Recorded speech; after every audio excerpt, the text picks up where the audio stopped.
Hello and welcome back, guys. We're now starting a new story, A Hero is Made, written by Kyodon.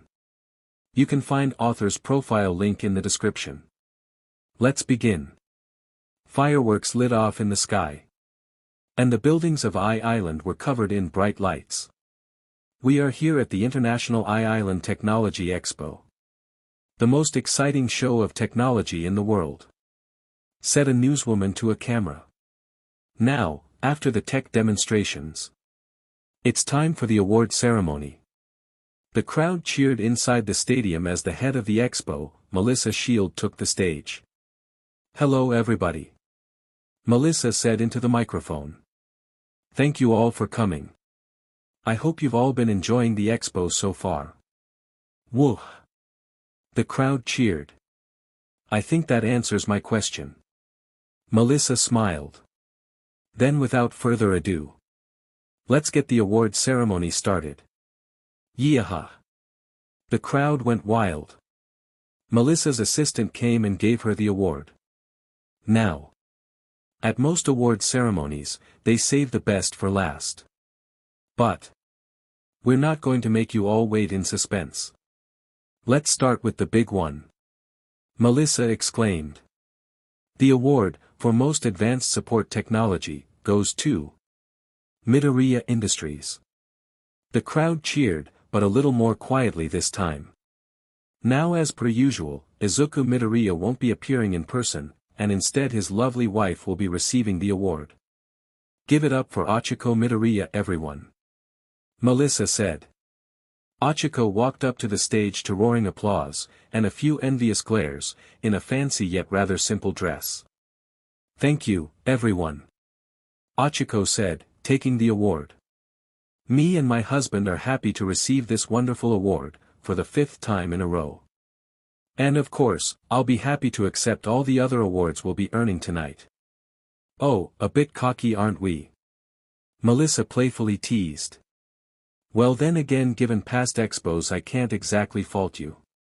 Yes, but before we go on, Izuku pulled out a flashcard. Izuku wrote down a speech for once. Some words from the elusive Izuku Midoriya. Make sure to pay attention, everyone, Melissa said. Izuku cleared her throat. Thank you, everyone. I am honored and overjoyed to be receiving such an important and prestigious award.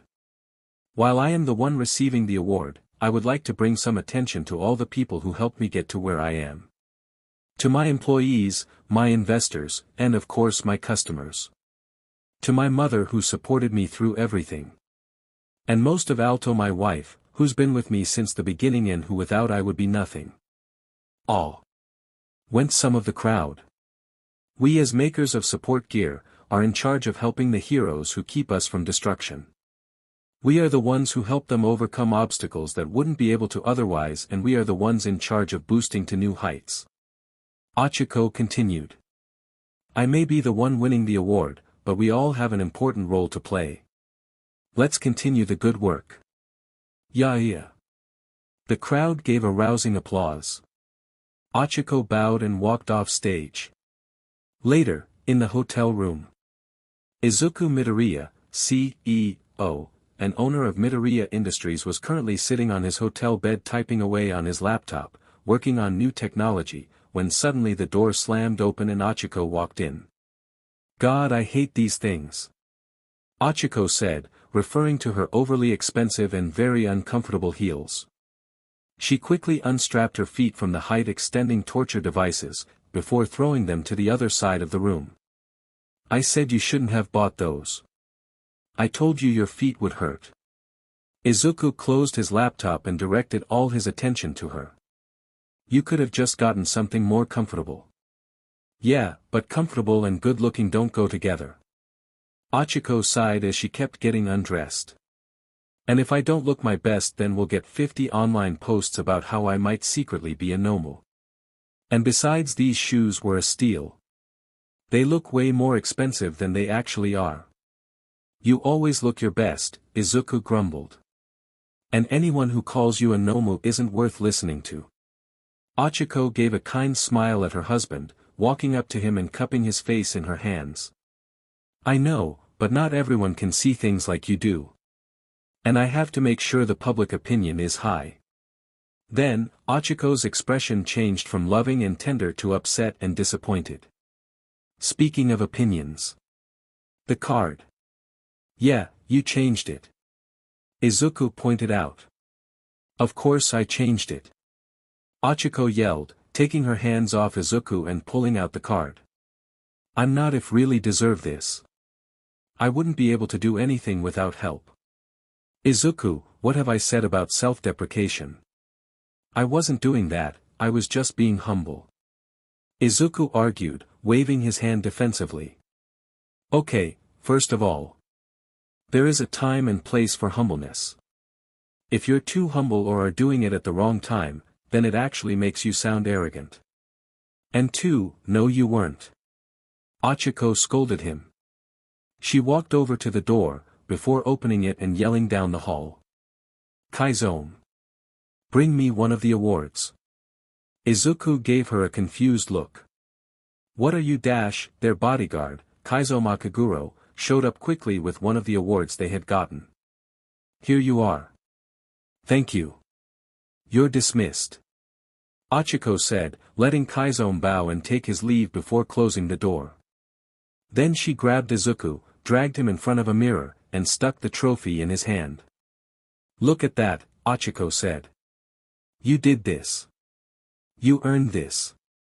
Yeah, but I couldn't have done this without Ochiko cut him off.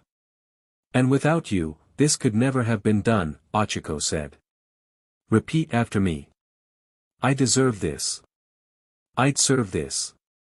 Izuku said hesitantly. Louder. Ochiko chanted. More confidence. Don't look at me, look at the mirror. I deserve this, Izuku said, slightly more confidently. Like he was trying to convince himself. Louder. Believe in yourself. Ochiko encouraged. I deserve this. Izuku yelled at the mirror. Again. Ochiko shouted. I deserve this. Izuku repeated. One more time. Ochiko said. We deserve this. Izuku shouted, a smile forming on his face. That's right, hey. Ochiko said. That's cheating. Maybe. But I feel better about taking credit for things if you're taking credit with me. Izuku laughed. Ochiko started laughing with him. Fine, fine. If it helps. Ochiko moved Izuku's arms up, moved in front of him, and then lowered his arms around her, then put her hands on Izuku's. There. Feel better? She asked, smiling brightly at him. Much. Izuku smiled back at her.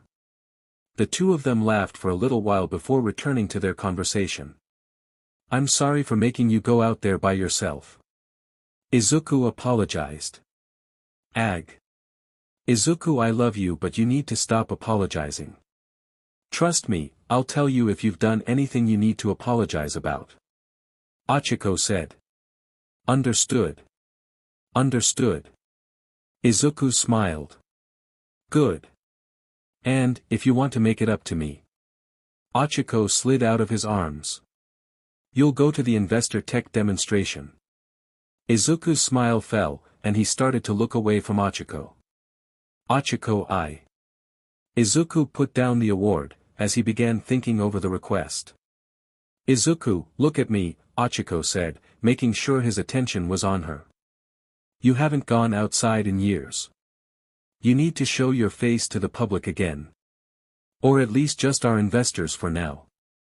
Izuku looked at her, his eyes conveying his inner conflict ion, before eventually sighing and giving in. I'll do it for you. Thank you. Ochiko leaned in and brought her lips to his. The kiss didn't last long. But it served its purpose of comforting Izuku, putting him at ease about his decision. Their lips parted, and Izuku looked down at his smiling wife. Don't worry. I'll be with you. Always. Ochiko whispered. Izuku smiled back at her. I know. For that night, Izuku put his troubles aside. And let himself be at ease. A few weeks later Izuku breathed deeply, as the limousine brought him to his destination. On his right was Ochako and on his left was Kyodon, doing his job as his bodyguard and making sure he was safe. Right now they were heading towards a special compound that they used to test out their technology, and going to show off their EFE gauntlets. Energy Focusing Enhancement Gauntlets. Truth is, Izuku is a shut-in. Once his company had gained enough money, power, and acclaim, he simply disappeared from the public eye altogether. The only time the public ever heard of him afterward is when he was being credited for things. Ochako had helped him with being in public back in the days when the company was first starting out, and after they had gotten married she had been encouraging him to go outside more and get back into the public light. These attempts have been mostly fruitless, but today was her first success. The limo stopped. Looks like we're here, Kyodon said, opening the door and looking around, before getting out of the way so Izuku could leave. Izuku got out of the car, blinking rapidly as his eyes tried to adjust to the sun. The three of them, as well as a few guards, walked into the facility. So what kind of people are the you investors? Izuku asked. They're investors. They want money. Kyodon said. Show them something that can make them money. And you're on their good side. Which shouldn't be hard. The EFE gauntlets are some of our most impressive products yet. Pretty much anyone with a quirk that shoots out any sort of energy is gonna want it. Ochako said. Nijire, Endeavor, Charge Bolt Dash, Ground Zero. Izuku suggested. No. Ochako and Kyodon said in unison. He is permanently banned from receiving any of our gear. Ochako grit her teeth. Now is that because he bullied Izuku when they were kids or is it because he is almost single-handedly responsible for your hero career not taking off? Kyodon asked. Yes. Ochako shouted. Ochako had tried to be a hero in order to provide for her family. However, after failing the entrance exam and being put in general education, her only chance to get in would have been to impress you, at the sports festival. However, luck was never on her side, as for the first two sports festivals, she got put up against Bakugo in the first round. And in the third sports festival, her first round was against Shoto Todoroki. So as you can imagine she already didn't like Bakugo that much, and when she found out what he did and said to Izuku, she hated him even more. God, I hate that prick. Ochako exclaimed. How has Stain not tried to cut his head off yet? Ochako. Izuku gave her a serious look. I'm sorry. That was wrong. Ochako said, looking ashamed. I really hate that guy. Izuku sighed. Bakugo had always been a bit of a sticking point for the two of them. Izuku had always tried to point out the positives of Bakugo, something that got easier as he, kicking and screaming, matured into a more rational and less aggressive person. By Bakugo standards, Ochako would then often point out the many not so positive qualities. Like his short temper, violent tendencies, past history of bullying, with the main victim being Izuku himself, foul mouth, a large amount of property damage he caused back in his early days, etc. When the company got big, Ochako had desperately wanted to expose Bakugo's past to the public, and bring his hero career down. Izuku managed to talk her out of this, and the two came to a compromise. They would keep quiet about Bakugo's bullying, but he would be banned from obtaining any of their support items. Ever since then they didn't mention him much. The only time Izuku would ever bring him up is when he tried to convince Ochako to unban Bakugo. This was always met with stonewall rejection. After a bit more walking they finally reached the test chamber. The test chamber was a small viewing box that looked down at a large white room. The only thing separating the rooms was thick glass. Inside the viewing box was a bunch of old-looking men in suits. The investors. Ah, Mr. Midoriya. One of the investors said. It's a pleasure to see you. A pleasure and a surprise, said another investor. This one is not sounding as happy. After so long I had thought you would never have come out of your hole. I apologize for that. Izuku bowed. Enough, Ochiko said to the investors. You came here to talk about technology. You know, the thing that's making you money. Not my husband's usual lack of presence. I agree, said an impatient investor. I would rather get this over with quickly. Good, now if everyone could direct your attention to the test chamber, Ochiko said. Inside the test chamber was a man, who was wearing the E.F.E. gauntlet and 3 targets. Everyone, this man has a quirk called air bullets. He can condense air into pellets and shoot them out of his hand. Ochiko explained.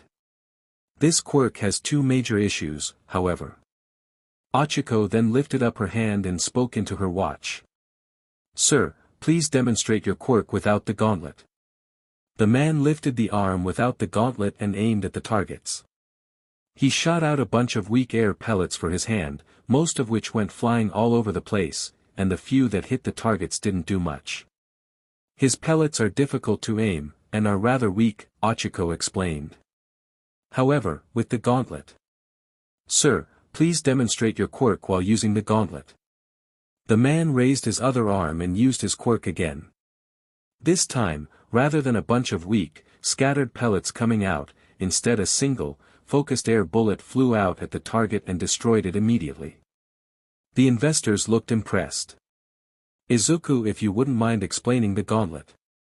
Ochiko put the focus on him. Oh, well, the gauntlet focuses energy projectiles and condenses it, before focusing it outward. This causes any energy projectiles that are fired from the gauntlet, to become stronger, faster, and more focused. Izuku explained nervously. Mind you, there are some drawbacks. For one, this only works for energy-based projectiles and it also doesn't allow for wide attacks. However, the gauntlet can be deactivated, allowing heroes to use their wide attacks again. Very impressive. I can imagine this will sell quite well, said one of the investors. Agreed, said another investor. Suddenly, everything started to shake. What was that? Asked one of the investors. Brrr. Brrr. Intruder alert. Intruder alert. Intruders. Kyodon went on edge. Alright, everyone get out. We need to dash, and the roof collapsed. And everything went dark. Sometime later. Ah. Izuku groaned as he slowly regained consciousness. He opened his eyes and saw that he was in an unfamiliar room. It was rather plain and dull, as well as being extremely clean. Where am I? Izuku asked no one in particular. He tried to move but found that he wasn't able to. He turned his head and saw he was tied down to a chair. Izuku's eyes widened, as alarm bells rang in his head. Before he could act on the panic that was rising within him, the door in front of him opened, and in came what he assumed were his kidnappers. A man with black hair, a large coat, white gloves, and a bird mask, another man with a similar mask as well as a white hood that completely covered his face, and a strange black bird doll. Hello, Midoriya Izuku, said the man in the coat. Welcome to the Shai Hasaikai. Hello, Midoriya Izuku, said the man in the coat. Welcome to the Shai Hasaikai. Izuku's eyes widened. He recognized that name. And what it meant. The Yakuza. Izuku gasped. You're the Yakuza. You know it, said the doll. Allow us to introduce ourselves, I am Overhaul, the leader. The man in the coat said. The one in the white is Chronostasis, and the small one is Mimic. What do you want with me? Izuku asked, breathing rapidly as fear filled his veins. Your brain, Overhaul said. More specifically your knowledge.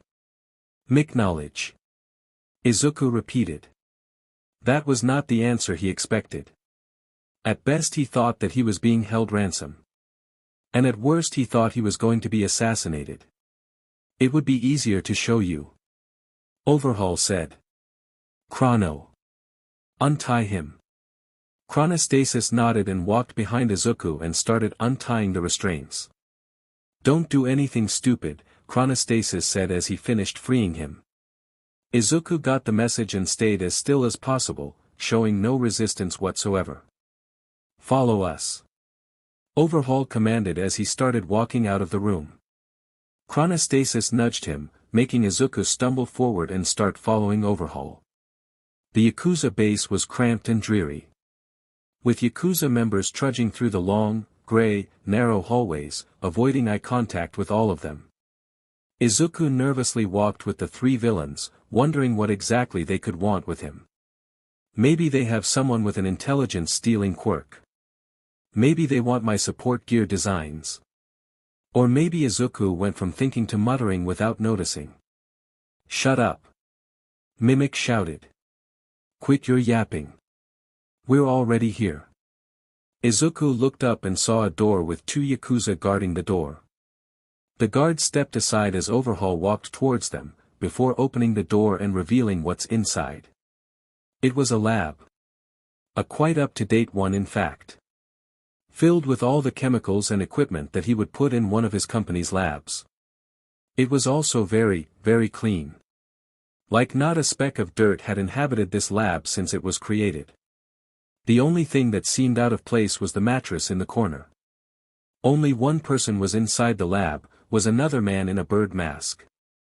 This one looked like a plague doctor. This will be where you'll be staying. Overhaul said. You see, the Yakuza has had problems re-establishing itself in today's society. You're going to help us in our rise to power. Chronostasis took out one of Midoriya's support items. The bracer boots. Izuku's eyes widened. How did you get that? We bought it. An entire shipment of it. Overhaul explained. After all, we are one of your company's distributors after all. What? Izuku was horrified by what he was hearing. That's impossible. Neither me or Ochiko have ever agreed to dealing with the Yakuza. Yes, but you and your lovely wife aren't keeping track of every crate of gear you create. And some members of your company know that and decided to make a little extra money. Overhaul said. They ship out your gear to black market distributors and let them sell it directly to the villains. Izuku's mouth was hanging open in shock. My tech is in the hands of villains. He had spent most of his life, trying to make the gear to help the heroes that help people. Years of him researching and testing, all the sake of others. And now he was being told his tech was in the hands of those who would use it to hurt others. No. I can't let this happen. I have to do something. Then Izuku remembered where he was. DMN it. But I can't do it from here. I'll have to wait for the heroes to rescue me. Something about that thought pained Izuku. The feeling of being saved. Of being helpless. It brought him back to when he was in middle school. Being tossed around and laughed at. He remembered being Deku. Hey! Are you paying attention? Mimic shouted, bringing Izuku out of his thoughts. Sorry. Izuku stuttered. As I was saying. Overhaul gave Izuku an annoyed glare that made his skin crawl. We've decided to skip the middleman and get the technology straight from the source itself. From now on you'll be making gear for us to sell, Chronostasis said. As well as personal gear for us exclusively. Izuku grit his teeth. DMN it. I don't know how long the heroes are going to take, so I might actually have to make something for these guys. Maybe I can stall long enough to that, however, will not be your main priority. Overhaul said. No, we have something much more important for you to work on. Overhaul took a small object out of his pocket and brought it up to Izuku's face. The CEO's face widened, as he immediately recognized what it was. A quirk-erasing bullet, Izuku whispered. These were infamous amongst hero society, with several heroes having gotten shot by these things and temporarily losing their quirks. For the most part they were a rare annoyance, as the heroes would always regain their quirks sometime after. However, a couple of heroes had lost their lives because of these bullets. Izuku had been given some samples of the bullets to see if he could track the technology or find out more about it. While Izuku didn't find out much more than they already knew about the bullets. Other than one disturbing fact. The base chemical of the bullet was not a chemical at all, but human blood. Are the Yakuza the ones producing these? Izuku asked. No one had been able to track down the ones producing the bullets. The distribution system was too complex. And the thugs they captured were too terrified to talk. That's right. Overhaul said. These are what is going to bring the Yakuza back to its former glory. Up until now we've been unable to make the effects permanent. And so that's what you want me to do? Izuku interrupted him. You want me to make the bullet's effect permanent. And we want you to make a cure for the bullet as well. Overhaul said, deciding to ignore the fact that he was interrupted. We'll sell the bullets to the villains, and the cure to the heroes. Our power and influence will grow. And the Yakuza will return to their rightful place, as the rulers of Japan. Izuku looked at the bullet. What Izuku could do what Overhaul wanted him to do, then the Yakuza would in fact become the most influential crime lords in the country. Beating even the League of Villains in their prime. And that was something he could not allow. If I say no, they'll kill me. Izuku said in his head, weighing his options. Or worse. And if I don't make any progress after a long period of time, then they'll realize I won't cooperate, and then they'll kill me. My only option is to stall long enough for the heroes to come and rescue me. Well, I don't have any other option, Izuku said through clenched teeth. Do you really intend to do this? Asked the plague doctor-looking man. Yes. Izuku felt the answer force its way out of his mouth. What was that? Do you have any intention of trying to escape? The man asked. No. Again the answer was forced from him. Is that your quirk? That's none of your business. Mimic said. From now on, your life extends to the inside of this lab. You'll start immediately. Overhaul said. Bring her in. Her? Izuku questioned. Izuku heard footsteps from behind Overhaul. He moved his head to see who was approaching. And his heart stopped. Standing there, skirted by one of the Yakuza goons, was a little girl. Immediately a million thoughts ran through his mind. Why is there a little girl here? Is she a hostage? One of the Yakuza's kids? A kidnap victim? Wait. Izuku thought. What does this have to do with the Bullitso no? This is Eri. Overhaul said. Her BLD is the main component of the bullet. Cold dread ran through Izuku's veins. His worst fear was confirmed. He took another look at the little girl, and she flinched just from his glance. She was obviously terrified. He looked back at Overhaul, with a look of shock and disgust. You want me to take the BLD out of a little girl? Yes. Is there a problem with that? Overhaul leaned over him intimidatingly, but to the surprise of everyone, Izuku didn't shrink back in terror. Instead, keeping his disgusted gaze on the crime lord. Izuku had no idea where this courage came from. He certainly felt absolutely terrified, but somehow it seemed like Eri's presence had given him strength he didn't know he had. Overhaul was tempted to give Izuku a show of force.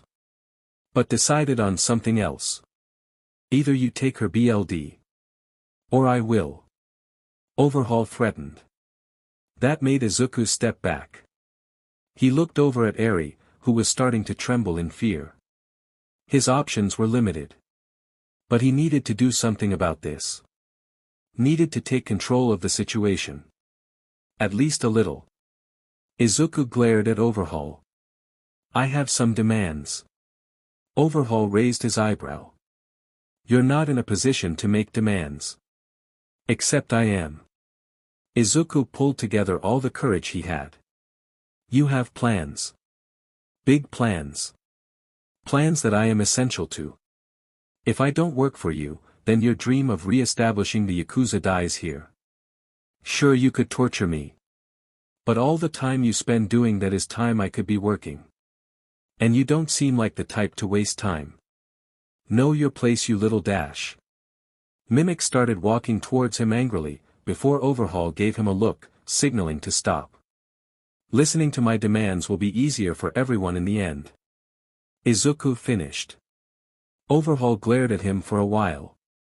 As if waiting for Izuku to wither under his glare. We will listen. Overhaul conceded. First. I want her here. Izuku said. In this room, under my supervision. I don't want your thugs touching her. Overhaul's glare never faltered. You don't want that. You don't know what kind of monster that girl is.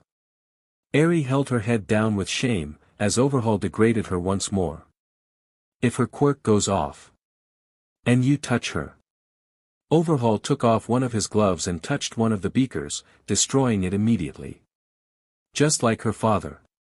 Izuku looked past Overhaul and right at Eri.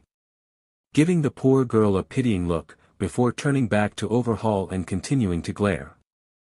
As far as I'm concerned, me and her are the only people in this room who aren't monsters, Izuku said. The tension in the room was palpable. But Izuku refused to lose his nerve now. He couldn't do much for this girl. But he could at least try and get her away from them. Fine. I'll leave you a tranq gun in case her quirk goes out of control. Overhaul said.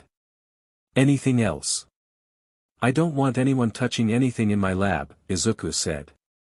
No one touches the vials, the chemicals, the tech, Eri, nothing. Fine. Overhaul said. He didn't want his goons touching things in here anyway. They would probably kill themselves or something. Is that all? Izuku thought for a moment. He'd already pushed his luck enough. This was probably the best he was going to get for now. That's it, Izuku said. Good. Now get to work. Overhaul turned to his men. Bring Eri's things. Boss. Are you really gonna give in to this chump? Mimic shouted. We're just changing which room Eri's in. At the end of the day. Nothing has changed. Overhaul said. With those last words, Overhaul and his followers walked out of the room. Closing the door behind him and leaving him alone with Eri. The two of them looked at each other for a while, Eri giving him a curious, yet fearful expression, and Izuku giving her a sad, apologetic expression. Izuku breathed in deep. Hello. I am Izuku Midoriya. Nice to meet you. Eri didn't respond. 2M not here to hurt you, Izuku said. Why you want to take my BLD, Eri pointed out. No, Izuku said. I don't want to. They're making me. If I had a choice then I would never even consider doing this to you. This seemed to make Eri ease up slightly. Very slightly. Are you going to take me apart? Eri asked him. Izuku's expression shifted to confusion. Take you apart. Like the glass, Eri said, pointing to the beaker. Izuku was very befuddled.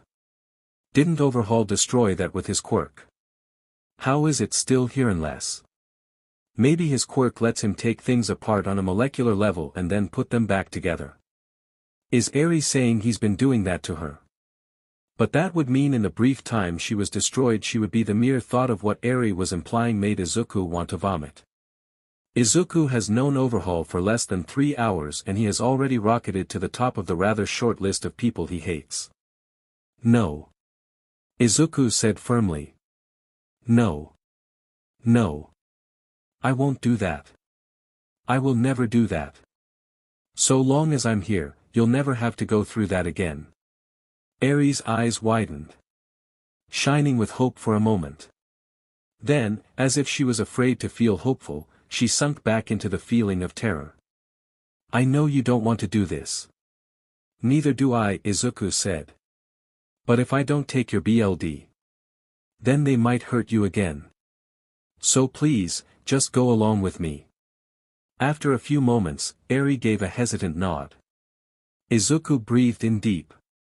As he walked Eri to the chair and then pulled out the equipment, he wondered if he was really going to do this. If he was going to do something so wrong. As Izuku administered the anesthesia, Eri started getting confused, and panicked. Why am I sleepy? Eri asked as she desperately tried to stay awake. Scared of what would happen if she let herself drift off. It's okay. It's okay. Izuku calmed her. I'm just putting you to sleep so you're not in pain during the process. I promise. I'm not going to hurt you. Eri looked into Izuku's eyes.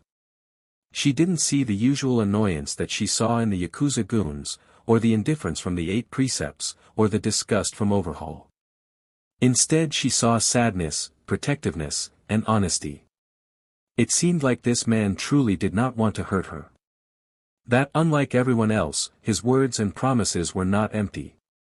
Eri closed her eyes, placing her hope and trust in Izuku for the moment, before falling into a deep sleep. Sometime later, Eri groggily opened her eyes.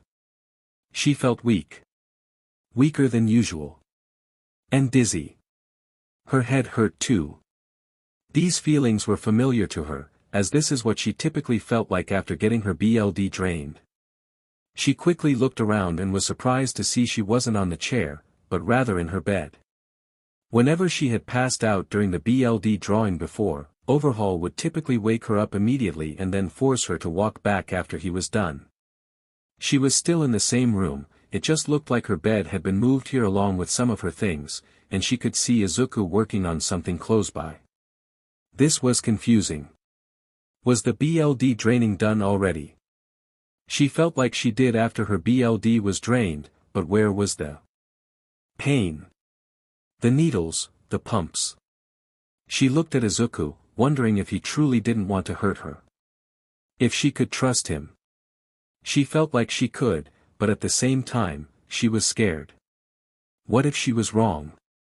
What if he was tricking her? Overhaul would sometimes try to have some of his goons get along with her. Try and befriend her. But Izuku seemed different.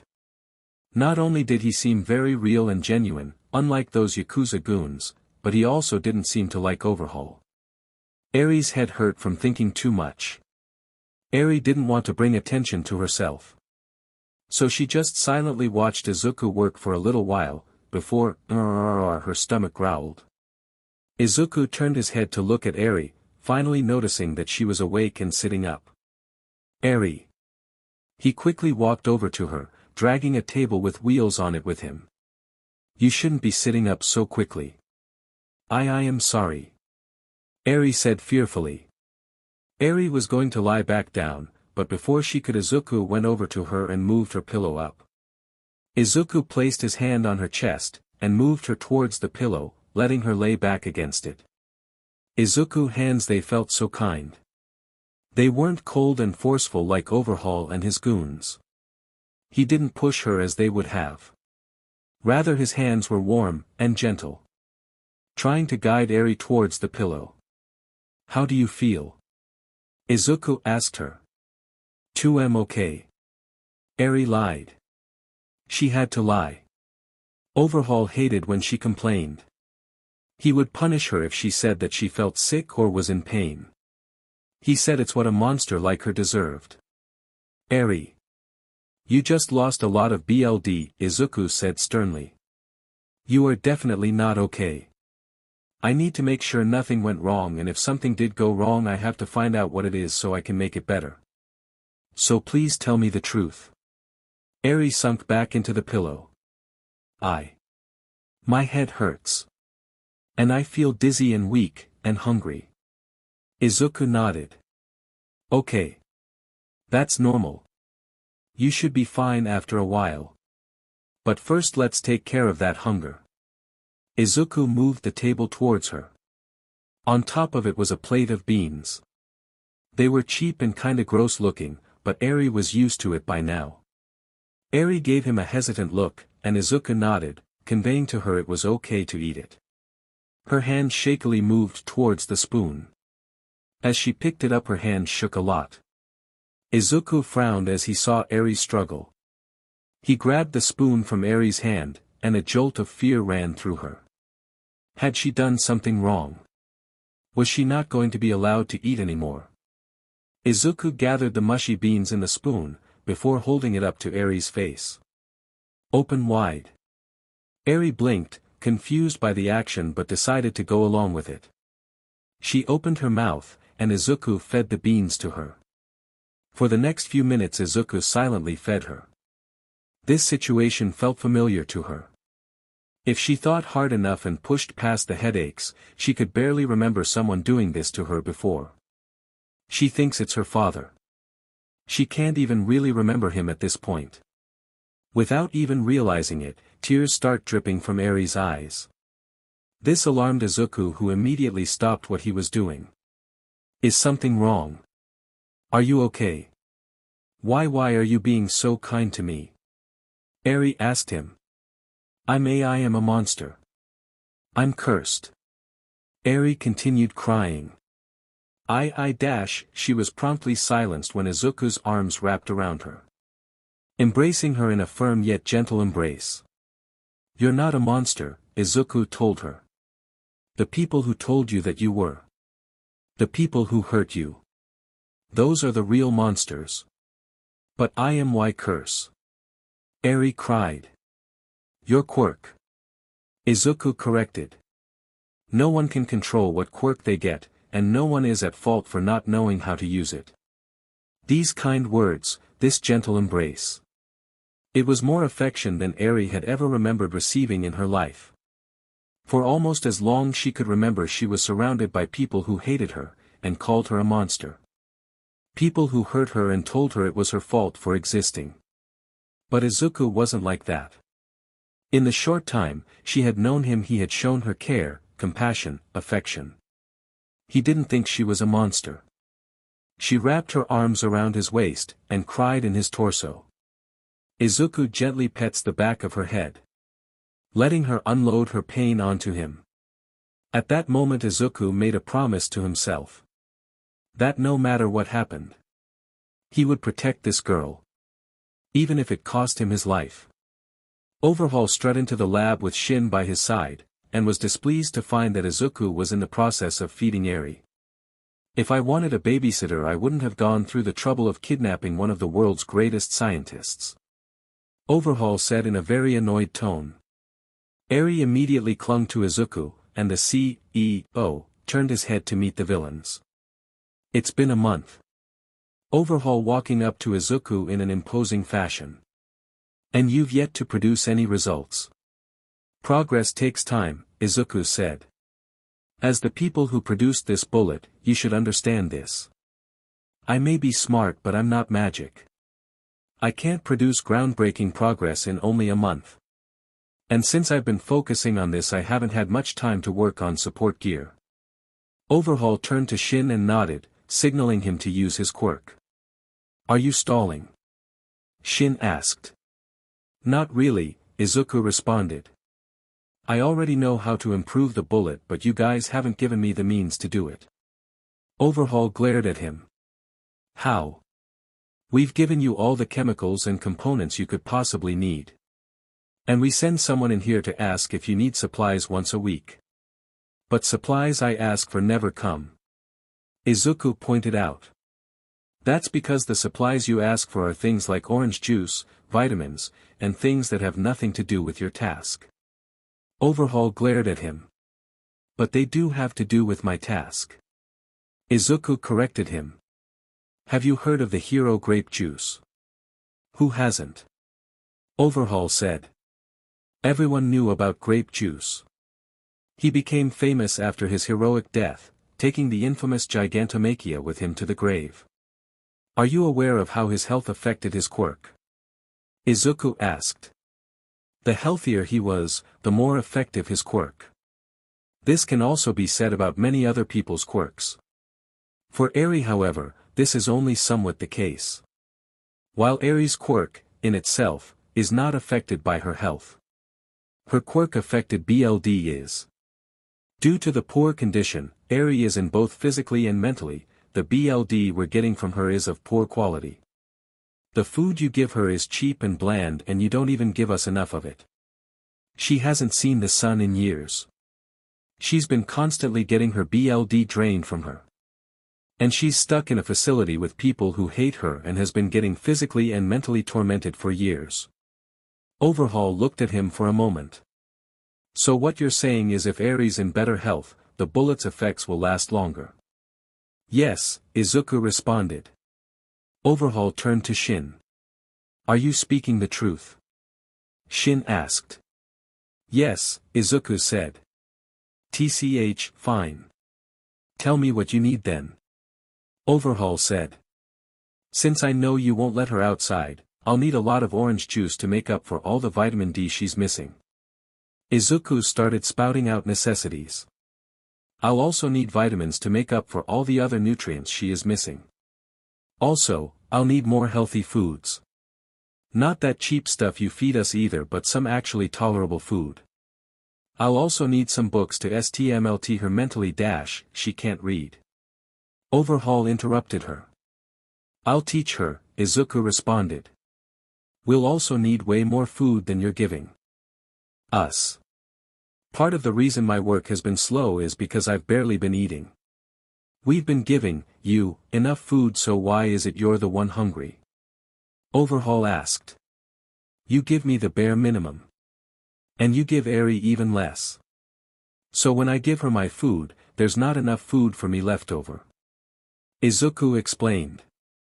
You know what, it would be better if you just supplied us with food every month and we'll ration it out from there. There's no refrigerator or stove down here. Overhaul pointed out. I'll make one, Izuku said.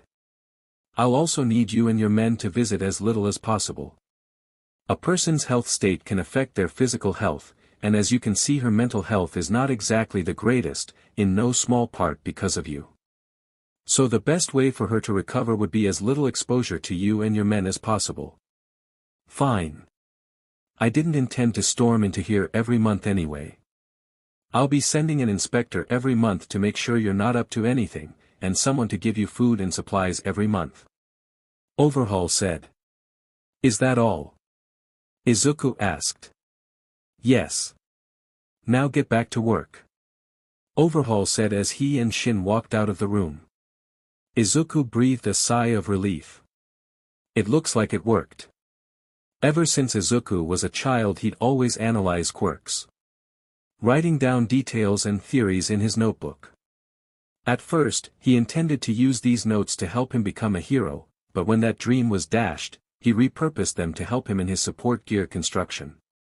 He'd been analyzing quirks for years, which meant he knew exactly how many different types of quirks work, even if he's never seen them before. Shin's quirk was in the rare category of what Izuku called truth quirks. Quirks that forced someone to tell the truth, or prevented them from lying. And while it was rare, it was not entirely unique. He's seen quirks like it before and as such has figured out how it functions. For example, how does a truth quirk define and figure out what the truth is? It's not like the quirk fact checks with some omnipresent being, so it's not like the quirk itself knows the truth. The answer, it reads the victim's mind. It checks the person's mind for what they think the truth is. The keyword being, what they think is the truth. What someone thinks the truth is, and the truth itself is, can be completely different. And a truth quirk would never know. To simplify, if an innocent person mistakenly thought that they had killed someone, then the truth quirk would make it look like they really did kill someone. A truth quirk simply prevents someone from lying, it does not reveal the truth. And what someone thinks is the truth can be manipulated. Some people with mental quirks, or just significant mental training, someone could trick themselves into thinking a false truth. And while Izuku didn't have nearly the mental fortitude or training to pull something like that off, he could do something much simpler. Wordplay. You see, words were a funny thing in that they don't have any inherent meaning or purpose.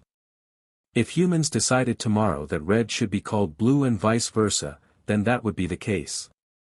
And as such, many words could carry multiple meanings and could be interpreted in different ways as well. That's why when Izuku said that he wasn't stalling, he wasn't technically lying. If in his head Izuku defined stalling as deliberately not doing his work in favor of doing nothing. Instead, he was prioritizing other things and allowing things to impede his progress. While most people would define that as stalling if Izuku could convince himself that it wasn't, then he could basically lie to Shin despite his quirk. This method was only so effective, however, if Shin started asking him specific questions or asked for details, then he could probably figure out that something was up. Which is why Izuku had to make sure his answers were formulated in a non-suspicious way and that he had reasonable excuses for his actions. The part of Shin's quirk that was unique was the fact that his quirk forced you to tell the truth. Normally truth quirks just let people spot lies or keep people from lying, but Shin's quirk forced you to say whatever secrets you're hiding. It's an extremely powerful quirk that was hard to counter. After theorizing about how this quirk worked, Izuku came to the conclusion that this worked like an internet search. The quirk searches your brain for an answer to whatever question Shin asked, and then forces you to say it out loud. The best way to counter this was to think of what Shin is going to ask you beforehand, come up with an answer that wasn't a lie, answered Shin's question, but also didn't give away too much. Izuku sighed. Dealing with Shin's quirk would be a massive obstacle in his endeavors. His only saving grace is that apparently, he wasn't around all that often.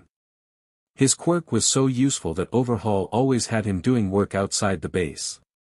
Growl. Izuku grimaced. He hadn't been exaggerating when he said he wasn't eating much. Almost all of the food was going to Eri, with Izuku only ever eating a few spoonfuls at most. He shook his head. He couldn't think about it. If he thought about how hungry he was, then that would just make it worse. He needed to get back to feeding Eri, who was looking at him with concerned eyes. I'm fine, Eri. Let's go back to eating. Izuku tried to comfort her, forcing a smile on his face. Izuku sat down and was about to pick the spoon when Eri snatched it up instead. She determinedly scooped up some of the food and held it up to Izuku. Eat. Izuku was taken aback. In the month he and Eri had been here, she was always either meekly clinging to him or watching him work from her bed. Whenever she got concerned about him, she would usually just look at him with sad eyes, so it was a bit surprising to see her do something like this. After getting over his slight shock, Izuku smiled, this time more genuinely. I'll be fine, Eri. I'm an adult, I'll live. You're still young, and you keep having your blood drained from you. You need to eat a lot. Eri shook her head definitely. I am full. Please eat. Izuku wiped a tear from his eye. He had never seen her so determined before. He was so touched that she cared about him so much. Although it probably shouldn't have been surprising. After Izuku got close to her, he learned that she was starving for affection. Every time he so much as patted her on the head or gave a simple word of praise, she would look like you just told her they were going to an amusement park. She would always do her best to help him, sometimes handing him tools or vials, trying her best to earn his praise and affection. It was cute. But also horribly sad. It made Izuku wonder about Eri's origins. He'd figured out that her quirk awakening had accidentally caused her father's death. But what about her mother? Izuku had asked her about it, but whenever he did she would get really upset, so he didn't push it. Growl. Izuku held his stomach. I guess a few bites won't hurt. A little over a month later. After all the supplies came in, life in the lab became much less miserable. Eri had gotten slightly more energetic now that she had some more nutrients and wasn't getting the blood drain from her as often. Izuku was no longer left wanting for food, now that they were being supplied with an abundant amount of food every month, to be stored in their fridge and cooked with their stove. Now of all times Izuku was glad that Ochiko insisted they both do the cooking themselves, rather than getting professional chefs to do it all the time. Izuku hadn't shown much of his progress on the bullet, stating that he needed to wait until Eri was fully healthy before continuing with the BLD experiments. Overall, things have been going relatively well all things considered. However, as Izuku waited for the heroes to arrive, he felt this itch. Not a physical one of course but more like a mental one. It felt like he was doing something wrong, and it frustrated him more and more the longer he waited. But what else could he do? Izuku asked himself that question in his head as he put together a protective chest armor. He did have to produce some results otherwise they might just kill him, so he was making some support gear. Eri, could you pass me the screwdriver? He said. Eri nodded immediately, before running over to the other table. She stepped on a box to reach the tabletop and grabbed the screwdriver. When she handed it to Izuku he looked down at it and frowned. Ares became worried when she saw this. Did I do something bad? No, it's my fault, Izuku said, putting down the tool. I should have been more specific, I needed the other type of screwdriver. I'm sorry. Ares still felt like she was at fault, despite her lack of knowledge. Ares, it's not your fault. Izuku was cut off when the door to the lab suddenly opened. Hey, are you Midoriya Izuku? Said a person in a hero costume. Izuku's face lit up. They were finally here. Why yes, that's me. Izuku responded quickly. Well, hurry up, we're getting you out of here. Grab the kid, come on. The hero said, moving out of the way. Izuku immediately scooped Eri up in his arms and ran for the door. He ran past the door, and towards freedom. Or so he thought.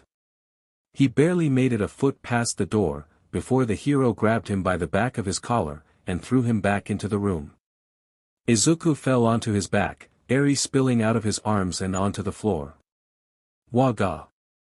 The hero snickered as he put his foot on Izuku's back. Izuku looked up and saw a sinister grin on the hero's face. And then Overhaul stepped in. Midoriya, I don't believe you've met our friend here. This is Fuhai, one of the heroes on our payroll. Overhaul explained. In fact, almost all the local heroes are on our payroll. The paid-off hero kicked Izuku in the ribs. Ah. Not that I need to get paid to not save your butt. The fake hero said. You blacklisted me from getting support gear. Wait. Izuku realized something. I recognize you. You're that hero who rushed in to fight a villain even while he was holding civilians hostage. 2 people died because of Yoa. I didn't even need to pay him this time. All I had to do was offer him the chance to put you in your place. Overhaul glared at him. Perhaps next time you'll speak to me with more respect. You're free to beat him now, Fuhai. Just don't touch the girl. Overhaul left and Fuhai smirked, before picking Izuku up by his hair. Gladly. Fuhai punched Izuku in the face, before giving him another blow to the gut. No. Don't hurt him. Eri ran over to Fuhai and started pulling on his brief sleeve. Fuhai wanted to kick the girl off him, but Overhaul warned him against hurting her and he did not want to cross him. So instead he just kept beating up Izuku. Blow after blow, after blow. 10 minutes later, Fuhai slowed his assault and looked at his work. Izuku was beaten and bruised, his face was swollen and BLD dripped from his mouth and nose. Satisfied, he dropped Izuku to the floor. Eri, whose eyes were swollen, red and filled with tears, clutched Izuku. Relenting her uselessness. Izuku struggled, moving his arm to pet Eri's head in an attempt to comfort her. Fuhai spat on the back of Izuku's head. Heh. Not so high and mighty now, huh? Hope you like it here, jackass, because there aren't any heroes to come and save you. And with that, the false hero left, slamming the door behind him. Leaving Izuku to think about his parting words. Later that night. Izuku laid down in his bed, Eri clinging tightly to his side. Overhaul and sent some medics to patch up Izuku after Fuhai left. Only because Overhaul didn't want him to use his injuries as an excuse to slow down his work. Overhaul bought off most of the heroes in the area. Izuku thought. There's a chance that there might not be any heroes to save us. Izuku's heart tightened, and his fist clenched. He looked down at Eri. She deserved so much. She deserved to be with a loving family, have warm delicious food, and to be outside and happy. She deserved so much better than to be locked in here. He wanted to give her so much. And then, he had an epiphany. It felt like that itch had finally been scratched. If the heroes aren't going to save us, then I'll just have to do it myself. Izuku finally thought. For her sake. It was going to be dangerous. And he would have to be much more careful in his half-truths and lies. He would also need something that could both protect him and Eri, while also taking out the Yakuza. He looked around the lab, and his eyes landed on the chest armor. Armor. He needed armor. High-tech armor that was capable of taking attacks and that was stocked with weapons. And a few quirk-erasing bullets too. He already had designs in his head, but there was one problem. In order to power something with enough defensive and offensive power to break out of here, he would need a power source that was both extremely potent and small enough to fit in the armor. Izuku started coming up with ideas rapidly, trying to see what he could use. And then his mind wandered to an old idea of his. One that he deemed would take too much time to research and produce. The Arc Reactor. Well, if the heroes weren't coming, then he had plenty of time. He grabbed his notebook and started sketching. Rapidly moving his pencil around as he brought everything together. When he was done, he looked at his work. A suit of armor, with the Arc Reactor at its core. He smiled widely at the design. Perhaps his long-standing love of heroes had influenced the design, but it didn't just look like a suit of armor. It looked like a hero. A hero that would liberate them both from this horrible place, and bring joy back into their lives and smiles on their faces. And a hero needed a heroic name. As such, the Ironman project was born. Izuku felt like a new man. It was like he was constantly hyped up on adrenaline as he worked feverishly on the designs of his armor. His brain was working on overdrive and he felt even smarter than he did normally. He'd never built a full armor suit before, but Mei had developed a few. Mei Hatsumi had been a long-time friend of his. Having worked with him since their early days in UA. With them being the two smartest students, they had done great work together. She and Okiko never really got along though. Even less so when they graduated from U. Mei had a difficult time adjusting to no longer being financially backed by the school anymore, and her constantly blowing up their equipment, their expensive equipment, annoyed Ochiko to no end. Had it not been for Ochiko's excellent control over their finances, then Midoriya Industries would have never got off the ground. Even after the company became successful, Ochiko still disliked her. Izuku decided it was a good idea to keep the two away from each other, and Izuku would talk to Mei himself.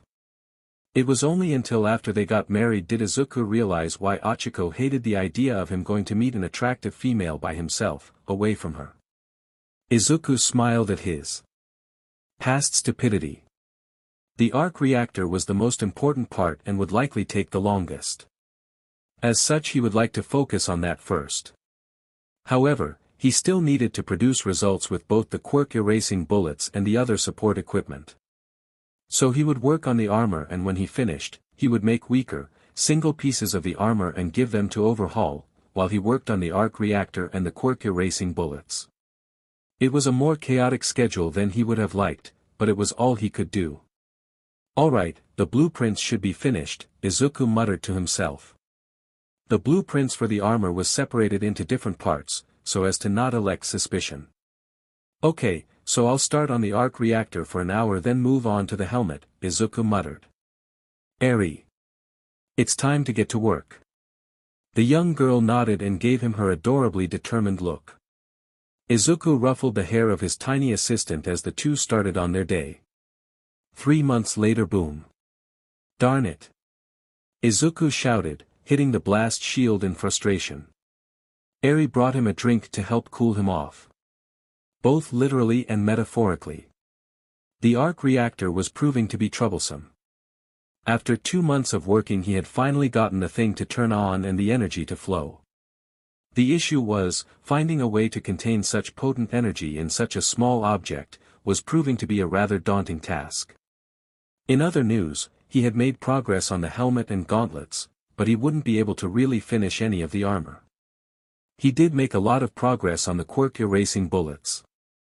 In fact, he would probably finish making the permanent version in a few months. Of course, he still had to give something to overhaul, so he just made a slightly improved version of his bracer boots and handed it off to him. Izuku sipped his drink when suddenly he heard the door opened. It was 2 of Overhaul's goons with a crate. "We're here to give you the food," said one of the goons. "Come in, and don't touch anything," Izuku told them. "Got it," the goon said. The goon then looked at the 2 goons guarding the doors. The guards nodded their heads, and the goon nodded his head back and then walked into the room, closing the door behind him. Izuku noticed the odd behavior, and immediately took a stand in front of Eri. "What's going on? You want to get out of here, right?" the goon said in a hushed tone as he unpacked the food.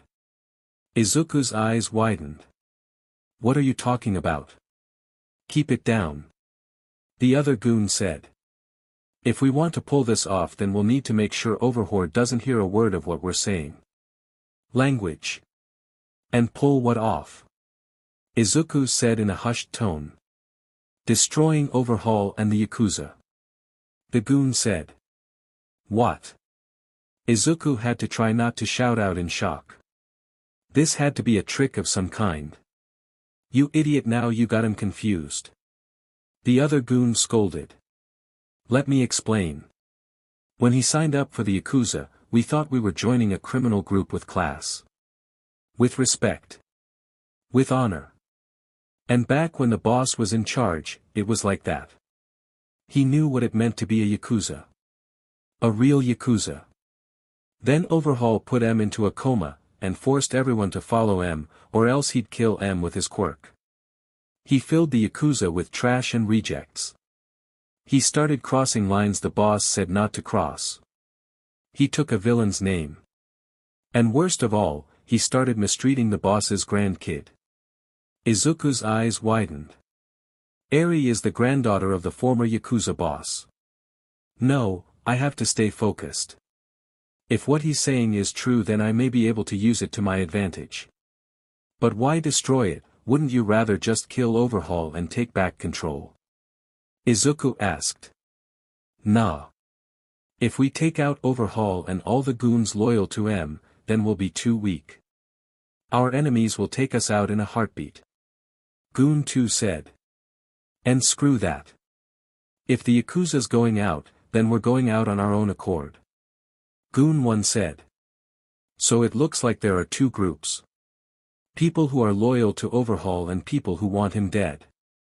Let's call them, the loyalist and the extremist."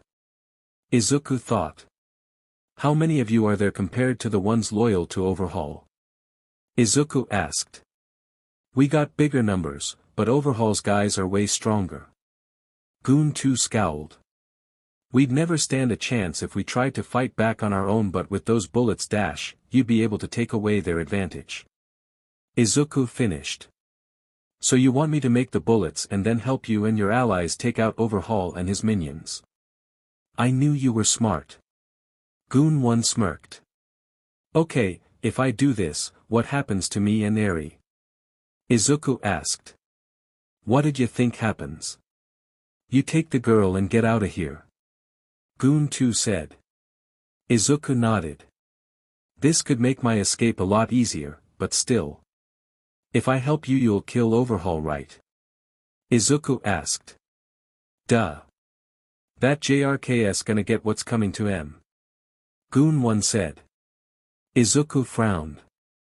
"I don't like the idea of killing someone, indirectly or not. But I'll need to erase Overhaul's quirk if I want to get out of here. And even if I refuse them and try to escape on my own, they'll probably take advantage of it and kill Overhaul anyway." No matter what he did, if he escaped, Overhaul would die. But, considering everything Overhaul's done, I can live with that. Izuku decided. If it's him or Eri, I'd choose Eri to save in heartbeat. Okay, I'm in, Izuku said. Alright. Knew you'd say that. Goon 1 celebrated. But, I'm in charge. I was already planning on escaping, so I have a plan in mind. Izuku explained. You and your friends do as I say, and Overhaul won't know what hit him. Sounds good to me. Goon 2 said. What's the plan, boss? 2 months later. Izuku looked at the inactive arc reactor behind the blast shielding. Come on, please work. Izuku prayed under his breath. Izuku pushed the button, and the energy started flowing. The arc reactor lit up, getting bright and bright. Izuku looked at some screens next to him. Come on, come on. The energy kept glowing brighter, as more power was growing inside the reactor. And, now. Izuku said before pushing another button. The machine died down, but the reactor kept glowing brighter. Stabilize, stabilize, stabilize, Izuku begged. The light became even brighter, illuminating the entire lab and forcing Izuku to look away. Then, there was a flash of light. Before the light died down, Izuku looked back at the reactor. I did it. Izuku celebrated. I did it. The arc reactor was now glowing bright with energy and was perfectly intact. Finally, after all this time, he had done it. The most crucial part of his plan was finished, now he could work on everything else. Izuku. All Izuku's celebrating had woken up Eri, who was sleeping soundly on the bed beforehand. Did the arc reactor finally work? Oh, Eri, did I wake you up? I'm sorry, and yes. It worked. Izuku said with a bright smiling on his face. Oh. That's good. Eri didn't really understand what that meant, but Izuku was happy and that was all that mattered to her. Izuku went over to the arc reactor and held it up with pride. This was the start. The time for escape would be nigh. Let's go back to sleep, Eri, Izuku said. I think I'll have good dreams tonight. 2 months later. Izuku looked at his finished formula. With this, his work on the quirk-erasing bullet would be complete. Of course, he couldn't give this to Overhaul, he would give him a version that lasted longer than the previous version, but he would never give him the permanent one. Izuku had made rapid progress after the completion of his arc reactor. Having finished his helmet, and his chest plate would be done in a week or so. Alright, let's see how the arc reactor reacts to the gauntlet, Izuku said. The genius hooked up the reactor to one of his prototype gauntlets. The gauntlet lit up with a pleasing hum, working as Izuku expected. Okay, everything seems to be working fine. Let's try the flashlight. Izuku had installed a flashlight in the palm of the gauntlet, just in case he had to fight in the dark and the night vision feature in his helmet didn't work for whatever reason. Izuku flexed his wrist to turn on the flashlight and, FWOM, he was knocked back, as a blast of arc reactor energy shot out of palm, hitting the wall and making a burnt crack. Izuku sat up, dazed from the knockback, and the fall. Eri had run over to make sure he was okay and helped him off the floor. I must have used way too much power. Izuku thought to himself as he got up off the floor. I'm going to have to lower Theta a lot. As Izuku got up, he spotted the crack in the wall. It was a pretty big crack considering that it was a thick concrete wall, meant to take large impacts from big explosions. After a few seconds of looking at it, he got an idea. Or maybe not. He considered. A month later the chest plate had taken an extra week to finish, but that was only because Izuku had shifted focus into adding a new feature to his gauntlets and boots. Repulsor Blast. Using the arc reactor, Izuku would be able to focus the energy in his gauntlet and blast it out as a beam of light. In other words, he could shoot lasers out of his palms and feet. Why add this feature to his feet? Why not, could come in handy. The armor itself was almost complete, he was working on the finishing touches now and it should be done in another month or so. As the time of their escape drew closer, Izuku started to think of Achiko. How was she doing? Had she moved on? What would he do if she didn't want him anymore? What if she didn't like Eri? What if— Izuku shook his head. No. I can't think of Achiko like that. She'll be fine. When I come back we'll all celebrate. As a family. He had almost no doubt he would adopt Eri when they got out. The only possible issue that could disrupt that plan is if Achiko was against it. As he was thinking, one of the Yakuza goons that were on his side walked in. Hey, we got good news. Keep it down. Izuku reminded him. What is it? We got some help. The goon said. From Stain. Stain. Izuku's mouth dropped.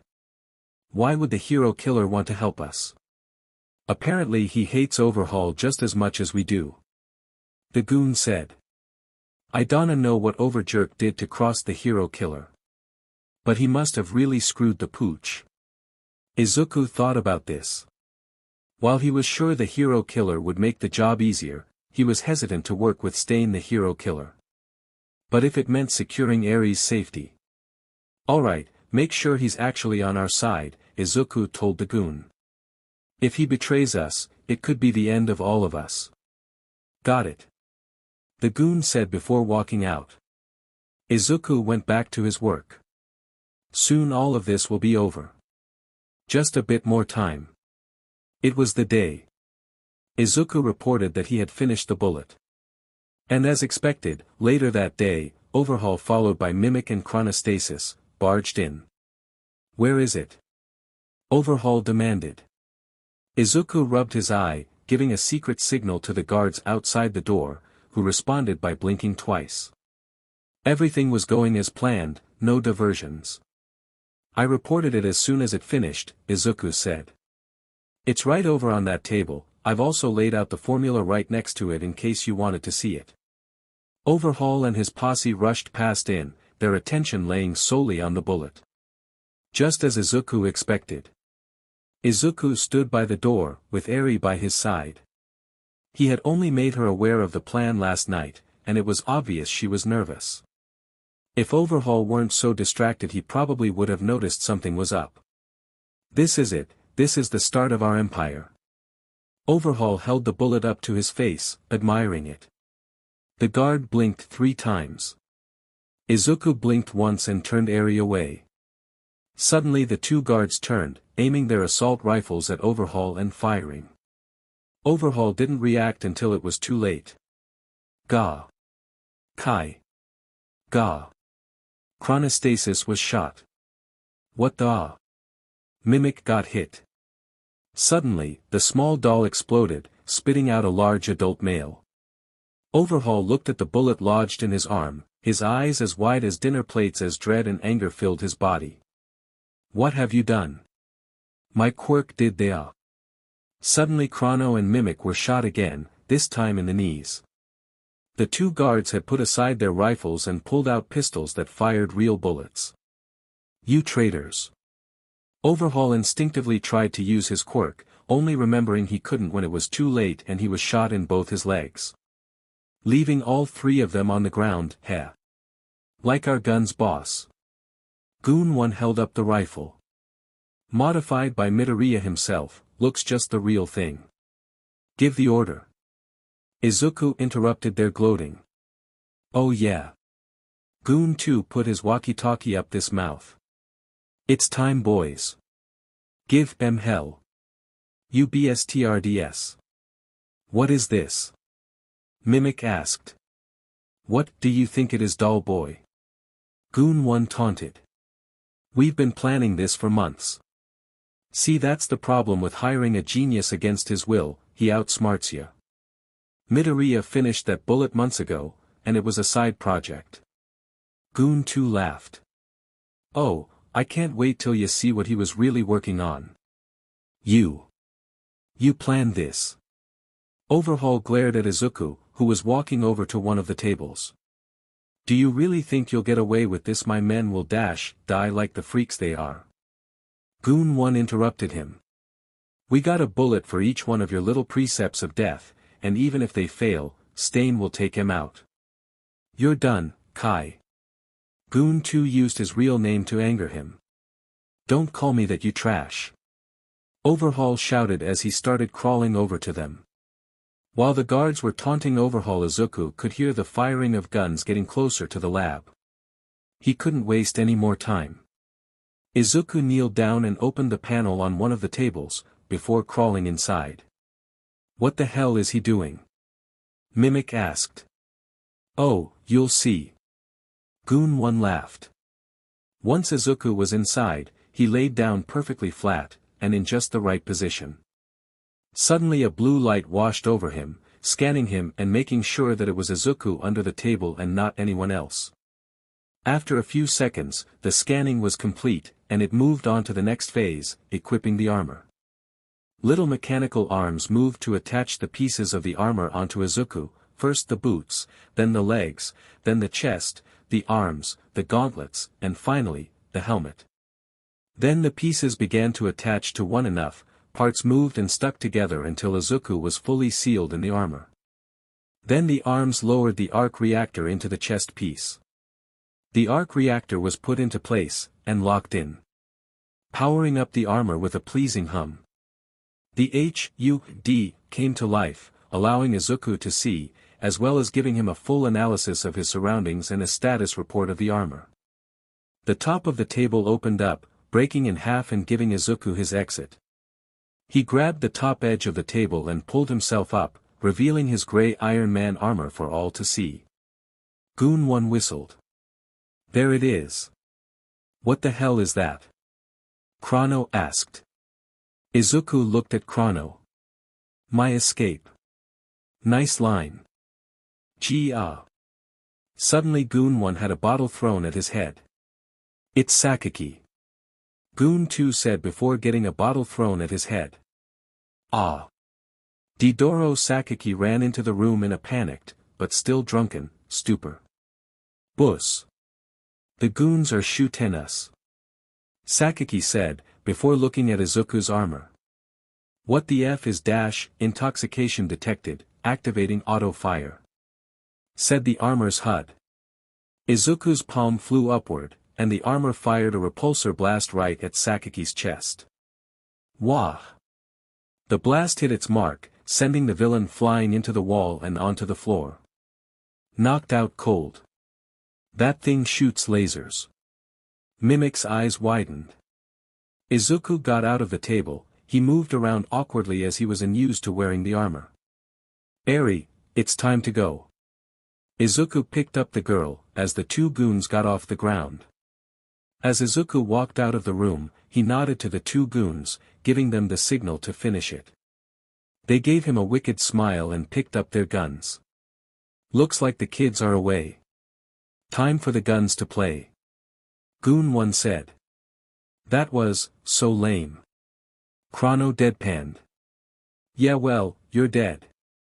Goon 1 said. If you do this, then you'll destroy the Yakuza. Overhaul growled at the goons. The Yakuza died when you took over. Goon 2 pet his gun. With Izuku. Cover your ears, Eri, Izuku told her as he ran farther from the lab. Eri nodded and put her hands over her ears. Bang. Bang. Bang. Bang.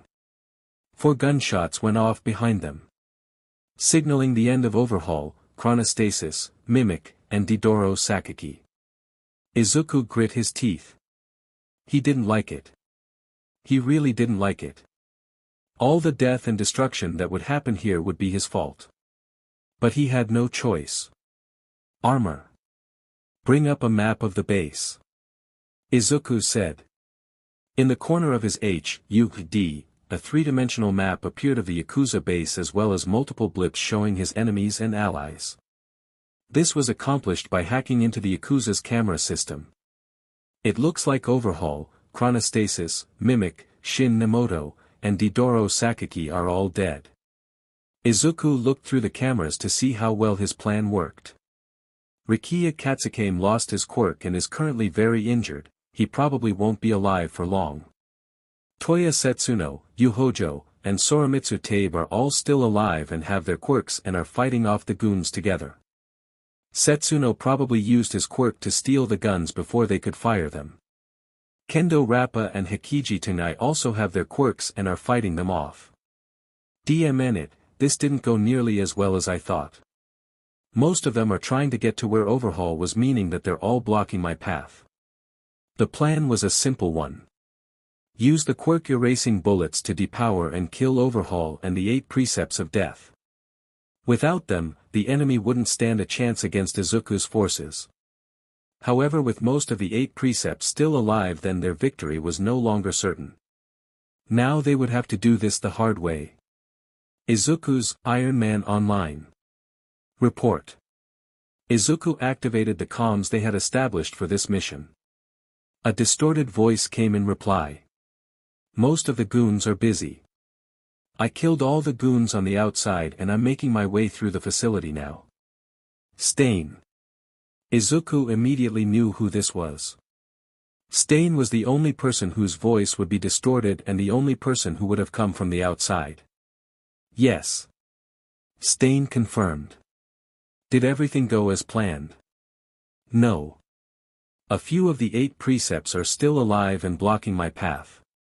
They're too powerful for the goons to take alone. Izuku said.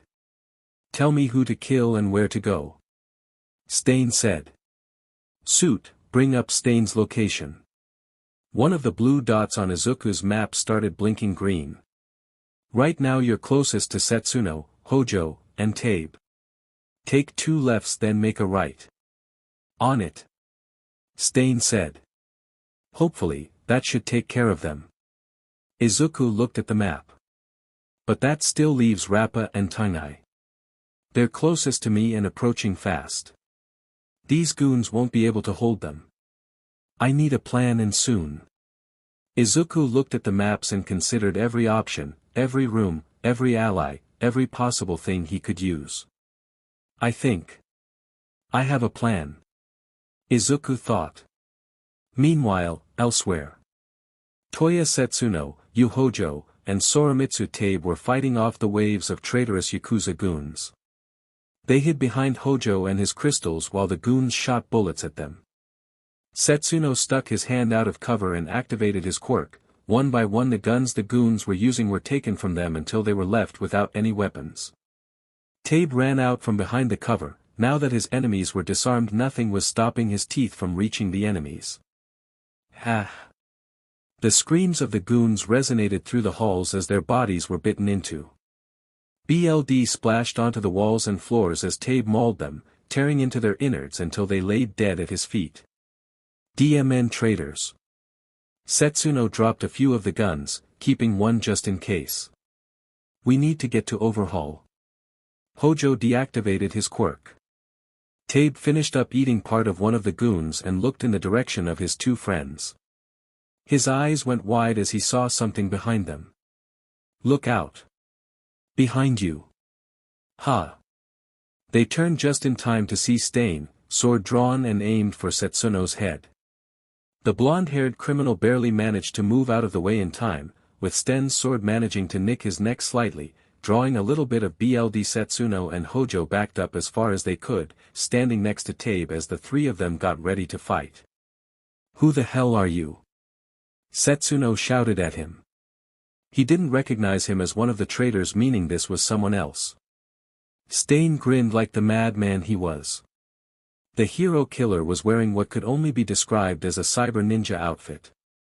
He was covered in red and gray armor, with a red mask covering the upper half of his face. There was a utility belt around his waist and the armor itself was covered in spikes and compartments to keep knives. He took the sword he cut Setsuno with and liked the BLD off the blade. Suddenly Setsuno felt strange for a moment, and then he was unable to move. What the? I can't move.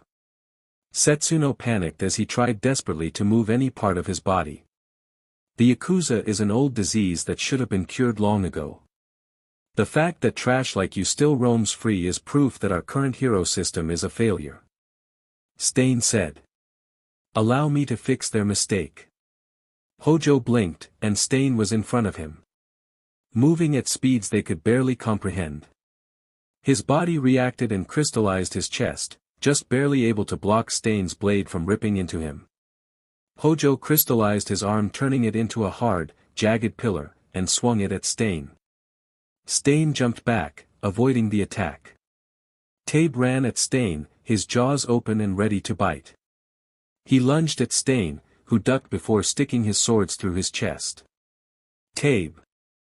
The two other villains cried out as their friend was impaled. Stain slashed his swords through either side of Tabe's body, sending his BLD and innards flying through the air. His body dropped to the floor. Dead. One down. Stain pressed a button on his swords. They made a whirring noise and then started glowing red, energy crackling off of them like bolts of lightning. Two more to go. UBSTRD. Hojo ran at Stain with his crystallized body, his arms out and ready to smash. Stain took out a small orb from one of his pouches and threw it out over Hojo's shoulder. You missed, you son of a dash, before Hojo could finish. Dozens of holes opened up in the orb, and extremely small daggers shot out in all directions, with about 8 of them stabbing into Hojo's back. Ah! Hojo stopped his charge as he recoiled in pain. Stab! While Hojo was recoiling, Stain charged forward and buried his sword into his chest. Right through his crystals, right through his chest, right through his heart. The life faded from the man's eyes, and he fell limp onto Stain's sword. Stain pressed the button and the red glow faded from his sword. He pulled the blade out of the man's chest, letting the body fall to the floor as he looked at his final victim. Setsuno was staring in disbelief at his friends' bodies. They had been killed, and so easily as well. And now he was going to die too. I'm glad I paralyzed you first. Your quirk would have been problematic for me to deal with. Stain said as he walked towards the terrified man. The man was about to scream, but Stain charged forward and cut off his head. Sorry. I'm in a rush. Stain said. Now let's go find Midoriya. Meanwhile, elsewhere. Tangai and Rappa ran down the halls towards the lab with a group of loyal Yakuza goons. I still haven't heard anything from Overhaul. Tangai shouted. He was panicking. He'd been trying to contact Overhaul since the insurrection started, but he got no response. Overjerk it fine, no way he'd get killed by one of these weak goons, Rappa said. They ran past a corridor, and one of the goons spotted something. Watch out. The goon warned. Izuku popped out of the corridor with both arms raised. He fired 2 quirk-erasing bullets at Tangai and Rappa. Tangai was hit in the shoulder, but one of the Yakuza goons jumped in the way of the bullet meant for Rappa. An attack. Tangai tried to put up a shield. Wait, my quirk. Are these our bullets? He tried using our own bullets against us. The BSTRD. The Yakuza goons charged at Izuku. Izuku's armor scanned the 5 goons coming at him and activated his shoulder-mounted mini-missile launcher. The missiles came out and blasted the goons away, sending them sprawling onto the floor unconscious. Next, he opened his palm and blasted Tangai in the chest with a repulsor blast, knocking Tangai out immediately. Looks like I might finally get a good fight out of this. Rappa smiled as he charged towards Izuku. Rappa charged at Izuku, hurling his fist at him at inhuman speeds. Izuku activated his repulsor blast in his feet and rocketed backwards into the hallway he came from away from Rappa's attack. He landed far away from the villain, making sure there was a large distance between them. You're too slow. Izuku taunted. Come on, follow me. Don't run away. Fight me like a man. Rappa charged into the hallway towards Izuku. Good, this hallway is too narrow for him to dodge anything.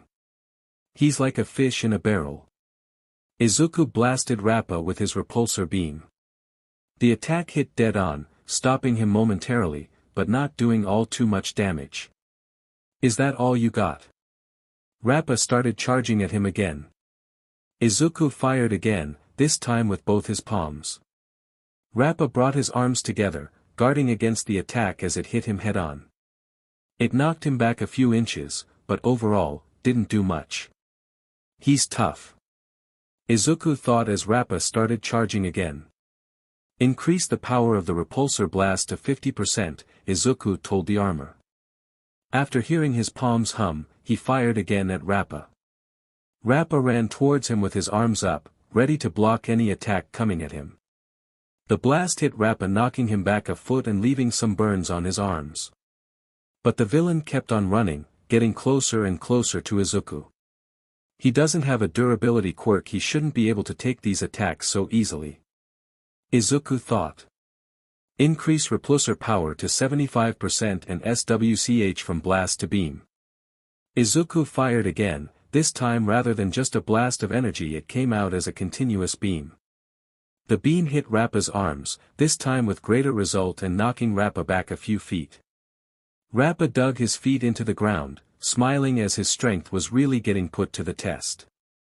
Now that's more like it. Give me everything you got, Tin Man. It's Iron Man, Izuku corrected. And how are you enduring this? My body's taken plenty of blows. My skin's as tough as steel by now. Rappa responded as he started walking through the beam, slowly but surely making his way toward Izuku. Izuku looked at his suit's power bar. He had already used up 40% of his power and it was still draining. He really should have taken the time to increase the energy efficiency of the armor. I might run out of power before he goes down, and even if I might not have enough power to get out of here. Izuku thought. If I use 100% power I might still not be able to take him down quick enough. Will I have to use that? If I do, then that'll use another chunk of my power. Izuku calculated his options in his head, all while Rappa was getting closer to him. I have no choice. I have to use it. Izuku turned off his repulsor beams. What's wrong, Otta Juice? Rappa came running at him. Reroute all power to the Arc Reactor, Izuku ordered the armor. Izuku waited until Rappa was almost right on top of him. His fist ped and ready to punch Izuku's lights out. Izuku opened up his arms, leaving his chest wide open. Uni Beam. Bear a bright and massive beam of light engulfed Rappa, consuming him completely before rushing through the rest of the hall, then into the room Tengai and the Yakuza were in, and then through the wall. Nothing stopped it as it destroyed everything in its path. The beam only lasted for about 7 seconds, before dying down. With the light gone, Izuku could see what had happened. Rappa was gone, and there was a hole in the room the knocked out Yakuza were in, that lead all the way through the base. Power at 20%. The armor warned him. Izuku winced. He would have to be strict on his power consumption, but he could make it. But first. Armor, where is Rappa? Izuku asked the armor. The armor scanned for the answer. He is no longer on the map. Cameras suggest he has been blasted out of the facility. So he's not dead? Izuku asked hopefully. Unlikely. The armor answered. Izuku would have liked to confirm that himself. But he needed to get out and there and fast before he ran out of power. Eri. Izuku shouted into the hallway. Cost is clear. After a few moments, Eri came running from her hiding spot. Are you okay, Izuku? Eri asked, concerned that maybe he had gotten hurt. I'm fine, Izuku said, picking her up into his arms. We need to go. Izuku walked through the halls. He would run, but running would drain the battery faster. He looked at the map. Most of his forces had been taken down by the precepts and were now being killed by the remaining overhaul goons. And a large assortment of remaining goons was now slowly gathering together, coming towards Izuku as he was on the path to where the lab was. Overhaul's last known location before the attack happened. Looking at all the remaining Yakuza and their locations, I'll likely run into 20 thugs before I can get to the exit. Izuku thought. And Stain is currently dealing with the remaining thugs. I don't have enough power to use my weapons on all of them. I'll have to take them down hand to hand. Disable all weapon systems and go into power conservation mode, Izuku ordered. Weapon systems offline. The computer said. Izuku looked at the weapons the Yakuza were holding through the camera. Guns and swords won't do anything, so they won't be a problem. 3 rocket launches, those will hurt. I'll need to do something about those. He was getting closer to the goons and he had a plan in mind. Kind of. Eri. He addressed her as he set her down. Run the other way until you're out of sight. Eri nodded and did as she was told. Izuku turned around, he could hear the goons coming into the room ahead and he ducked into the corner of the hallway so he was barely out of sight. He punched the concrete wall with his fist, and pulled out 2 chunks of it and held one in each fist. Time to be a hero. Izuku thought. He charged into the room facing each of the Yakuza thugs. He threw the 2 chunks of wall at 2 of the rocket launcher-wielding goons, hitting them in the head and knocking them out. 18. The gun-wielding goons fired at him, their bullets bouncing off his armor like they were nothing, as the last rocket-wielding goon was taking aim. A katana-wielding goon charged at him, only for Izuku to grab him by the throat and throw him at the last rocket launcher goon. Making them both fall to the floor and drop their weapons, but not taking them out of the fight. 2 more katana-wielding goons came at him, their swords doing no more damage than the bullets. Izuku grabbed their heads and smashed them together, knocking them into unconsciousness. 16. One of the goons tried to grab one of the fallen rocket launchers. Izuku won the katanas and threw it at that goon, the butt of the sword hitting him in the face. 15. One of the goons decided to use his quirk and turned his head into iron. He grabbed Izuku and tried to headbutt him, but Izuku caught his head with his hands and kneed him in the stomach. Then he pushed him to the ground and grabbed him by one of his legs. He picked the goon up in the air and charged towards 3 of the gun-wielding goons and hit them all with the iron-headed goon's head, using him like a mace and taking them all out. Then Izuku threw him at one of the other goons. 10.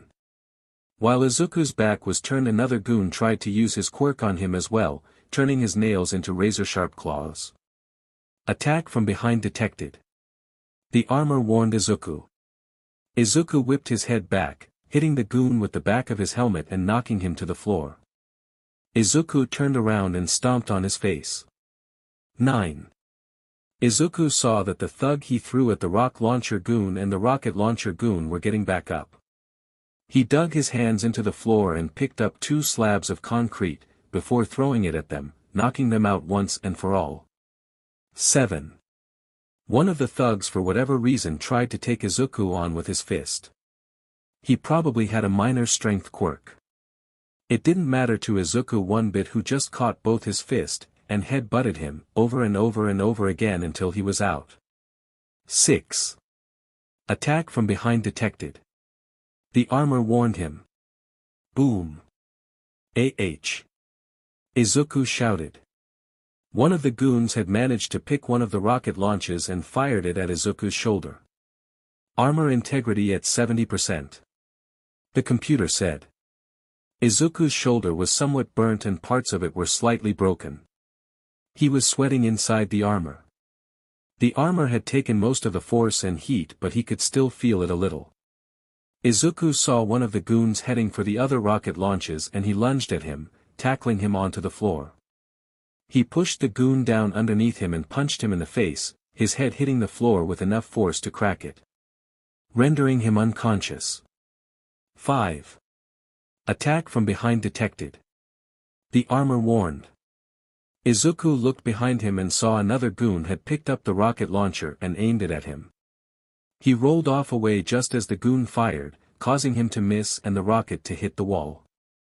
Izuku grabbed one of the guns that a goon dropped and fired it at the goon's legs. Ah! The goon fell to the ground, his knees bleeding. 4. Izuku picked up another gun and started opening fire on the Yakuza, who ran and dived away from the gunfire in their attempts to avoid it. But 2 of them got hit, leaving them bleeding and lying on the floor. 2. The two Yakuza goons looked at Izuku with terror in their eyes. Then, one of the goons took out a knife and slit the other one's throat, surprising Izuku. 1. The remaining goon started drinking the spurting blood from the goon's neck, his eyes turned red, his muscles started bulging out of his clothes and his hair turned white. Izuku looked at the now powered up and much more intimidating goon. And readied himself to fight. 14% power. One goon left. The goon charged at Izuku, pinning his fist back to attack Izuku. He caught both of his fists, locking them into a contest of strength. Izuku pushed his arms back, his armor giving his greater power. However, the goon weighed more than Izuku, and so he slammed Izuku up into the low ceiling. Izuku crashed onto the ground and the goon stomped on his head, over and over and over. Until Izuku grabbed his ankle and gripped it with all his strength and the goon's bones gave off a cracking sound. Aw! The goon took his foot away from Izuku. Izuku got up and charged at the goon, pinning him into a wall. Then he punched him in the face with everything he had, beating him over and over. The goon tried to punch Izuku off of him, but Izuku blocked the attack with his left arm before socking him with his right. He kneed him in the stomach, broke one of his ribs, broke his nose, and broke his jaw. Then he kicked the goon's leg out from under him, causing the goon to fall on his knee. Brought both his fists together and raised them over the goon's head. Crack! And brought it down on the goon's head, knocking him out and sending him onto the floor. None. And done. Izuku breathed in deeply, struggling for breath. He wanted to take off the faceplate so he could breathe a bit better, but he needed to see the HUB, to see the map and his power bar. And after spending almost a year inside this hell, he needed freedom more than air anyway. He looked at his power bar. 8%. Then he looked at his map. All of the enemies were either knocked out or dead. It was just him, Eri, and Stain. Speaking of Stain. Midoriya, are you still alive? Came Stain's distorted voice from his armor's communication system. I'm alive. They're gone. All the enemies have been neutralized. Izuku reported. It's just you, me and the girl. Can you get out of here all right, sir? Stain asked. I'm fine. My armor is at 80% power and all my weapons are fully operational. Izuku lied. He didn't know if Stain was going to betray them, so he couldn't let him know how valuable he was.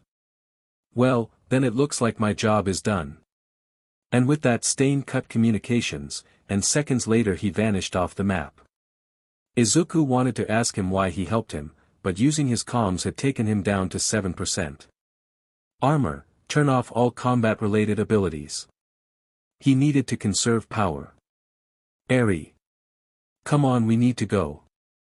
After a minute Eri arrived standing in front of him. Eri, I'm running out of power so I need you to walk, okay, Izuku told her. Eri nodded while giving him a concerned look. The two walked through the base, Izuku turning off functions throughout to conserve power. Turn off all HUD options besides the map and the power bar. Done. Reduce the size of the map to only our escape route. Done. Turn off speakers.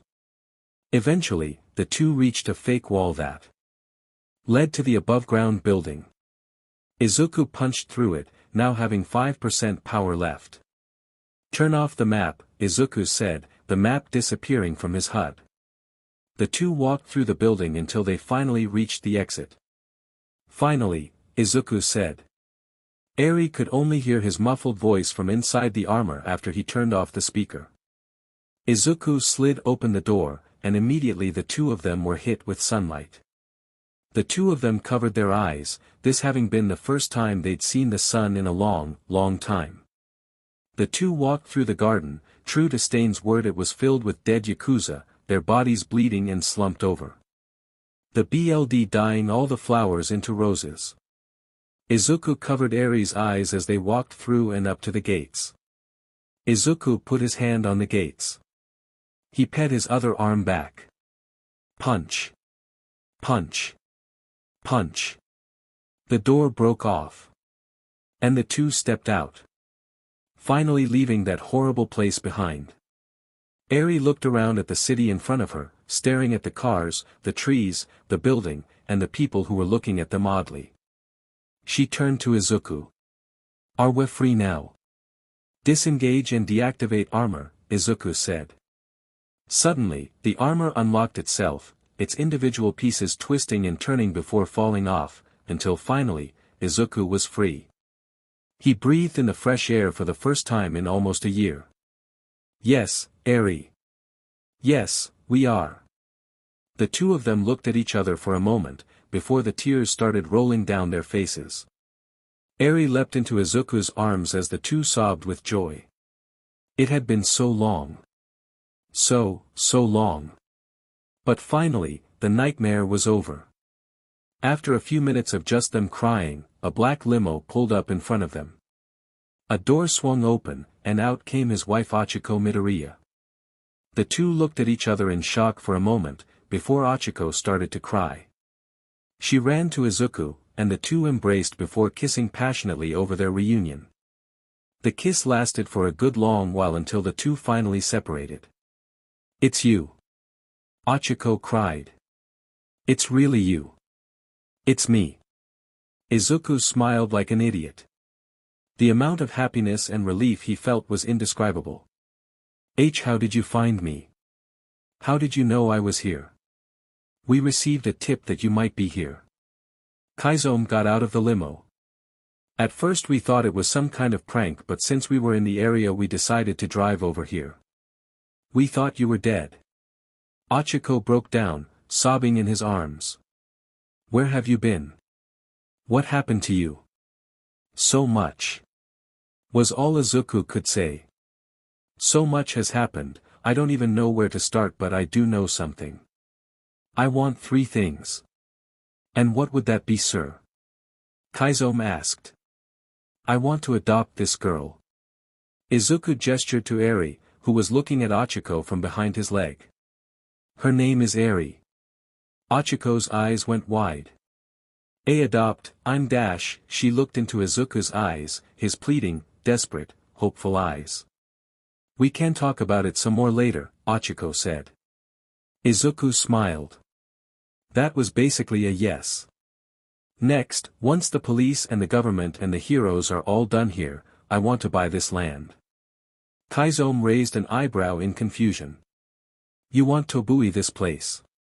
Yes, Izuku confirmed. Then I want the building torn down, the tunnels demolished and caved in, every scrap of this place destroyed. Then I want to turn it into a graveyard. He wanted this place so destroyed that only the dead would live there.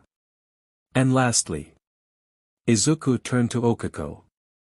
I want to get far, far away from this place, go home, and hug my wife and daughter until we fall asleep. Izuku smiled at him through the tears.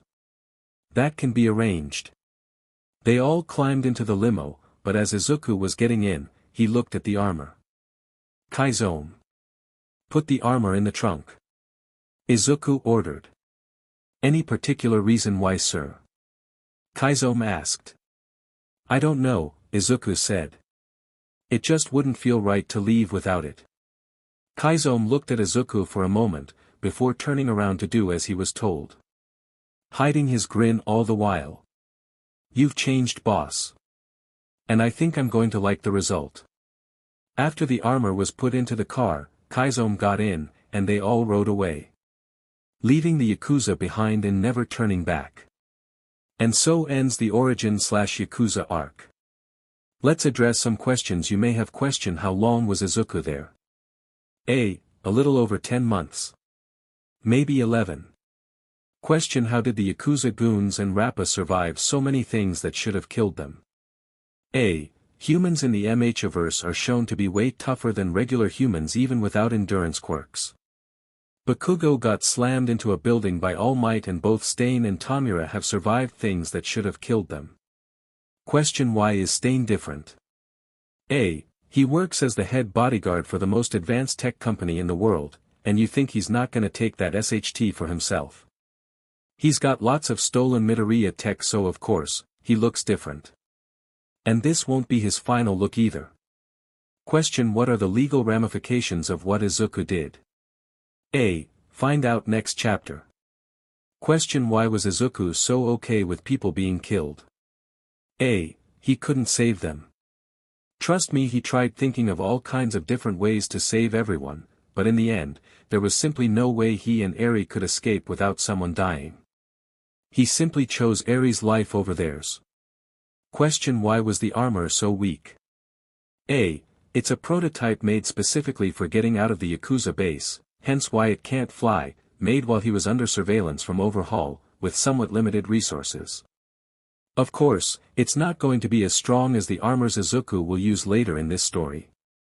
And that's it for now. Please review the chapter and the story.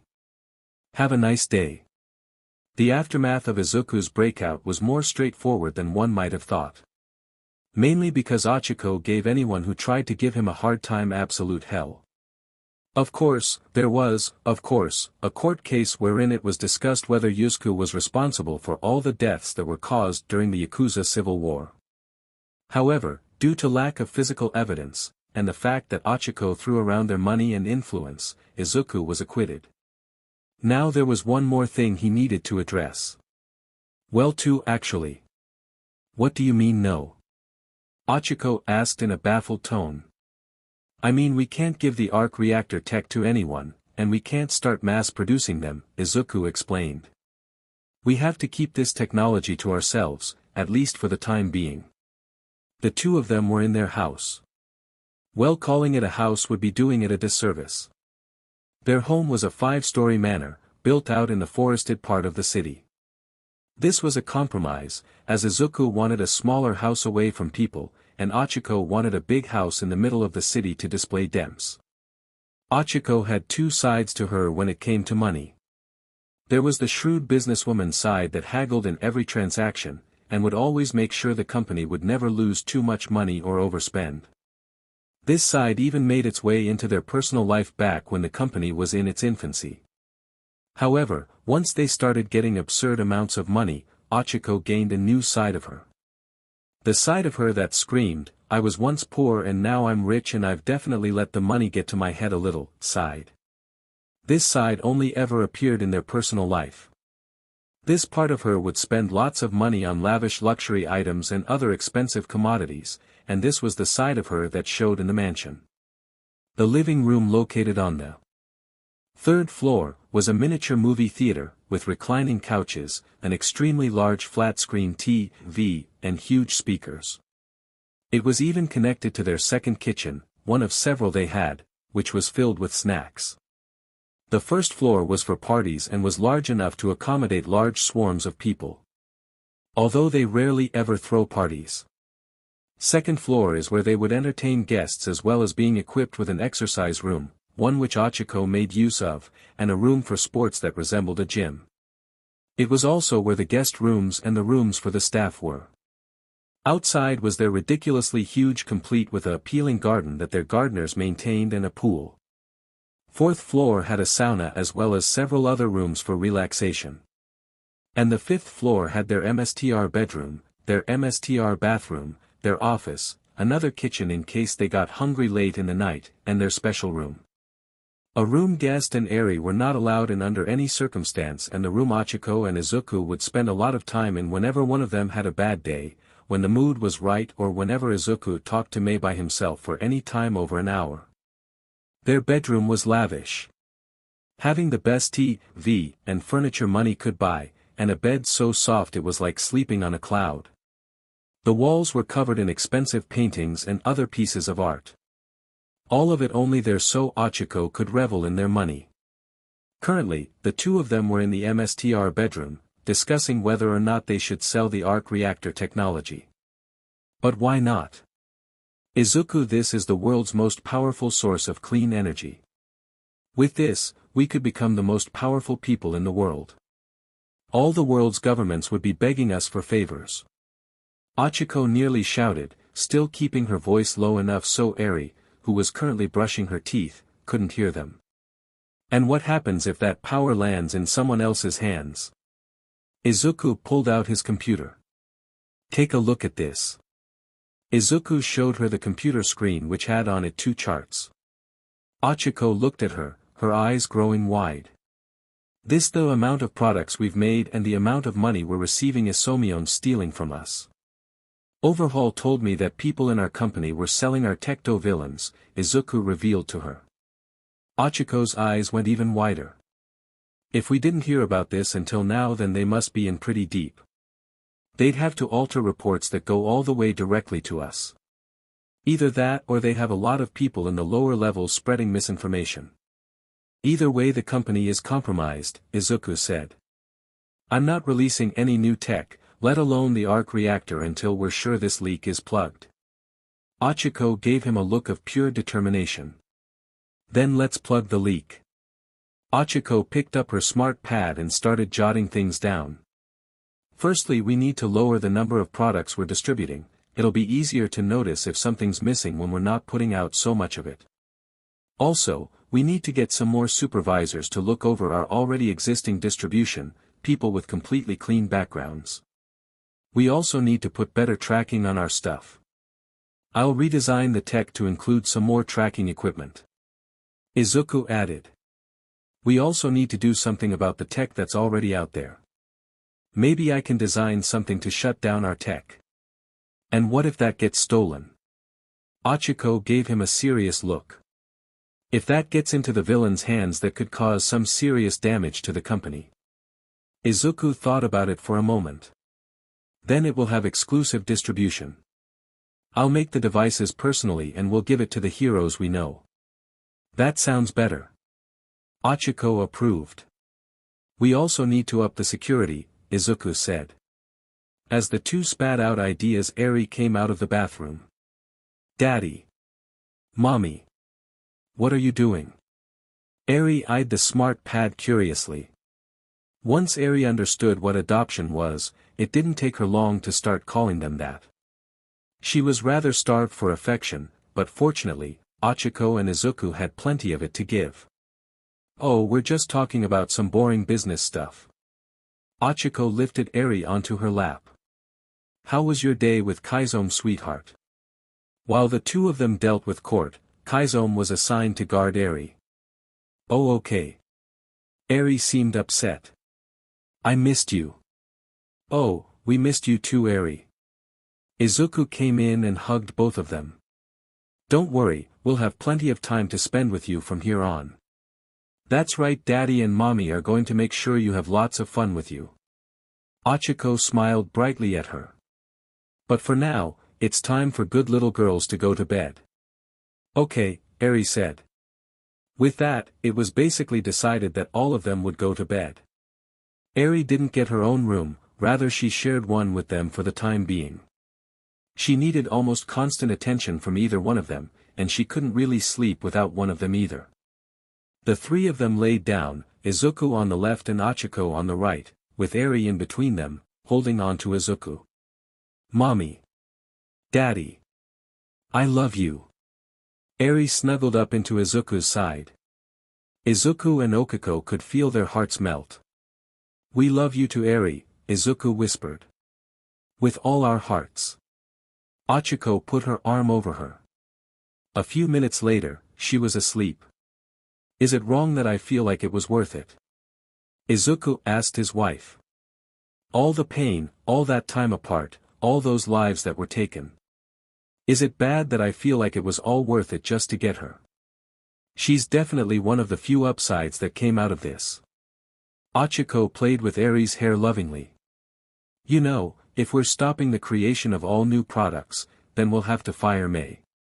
Izuku gave her a deadpan stare. Seriously?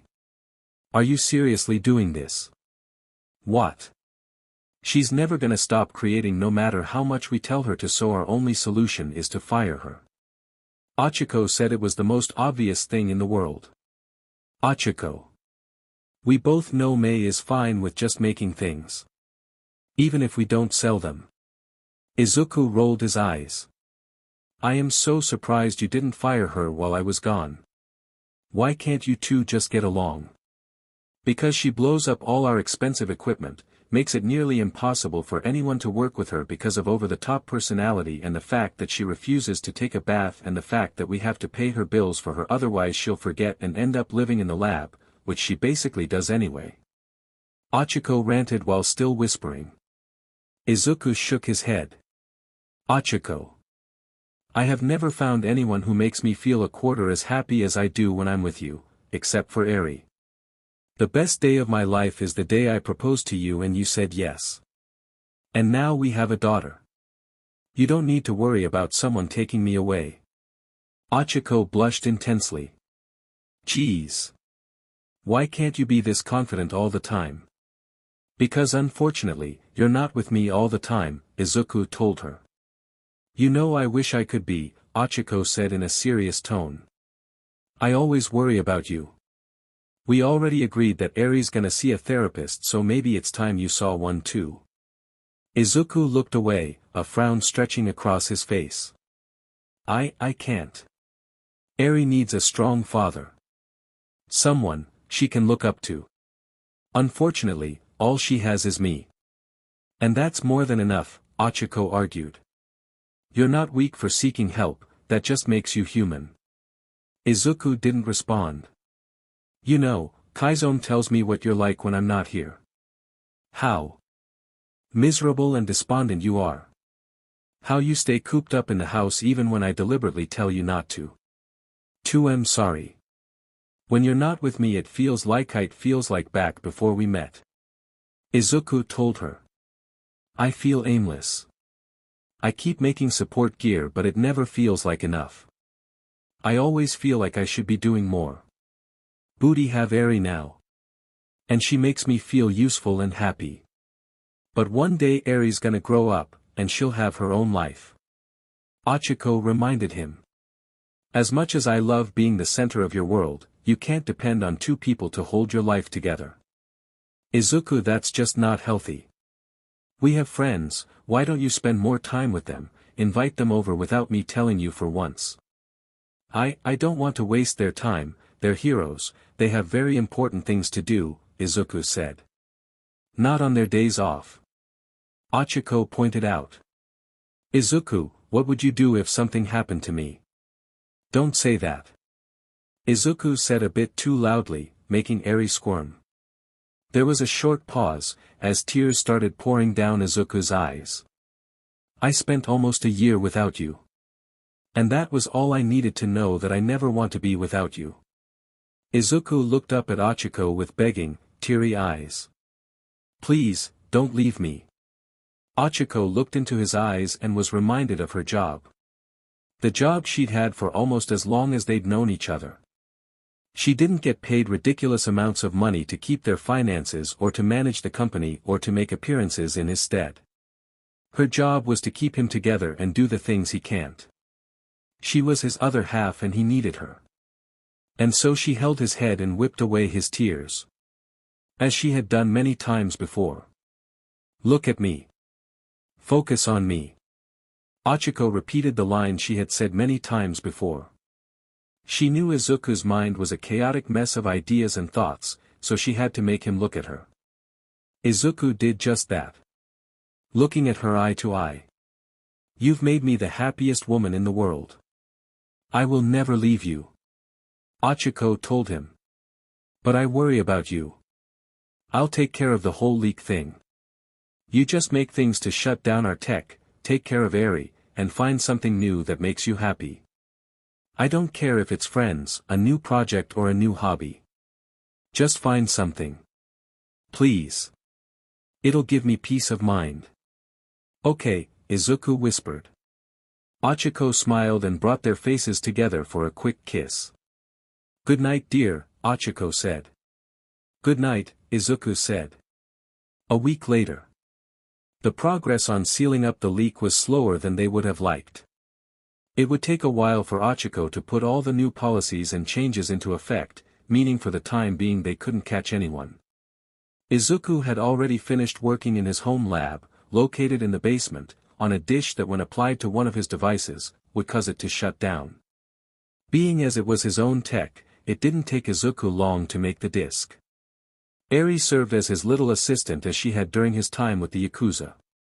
Complete with a mini-lab coat and goggles, which Ochako had made sure would be slightly too big for her, adding to her inherent cuteness. With the disc finished, Izuku wasn't really sure what to do now. He thought about Ochiko's words. Finding something that he loved aside from Eri and Akiko didn't even know where to start with something like that. Daddy. Eri tugged on his lab coat, snapping him out of his thoughts. Oh. Yes, Eri. Izuku responded. Are you gonna fix the suit?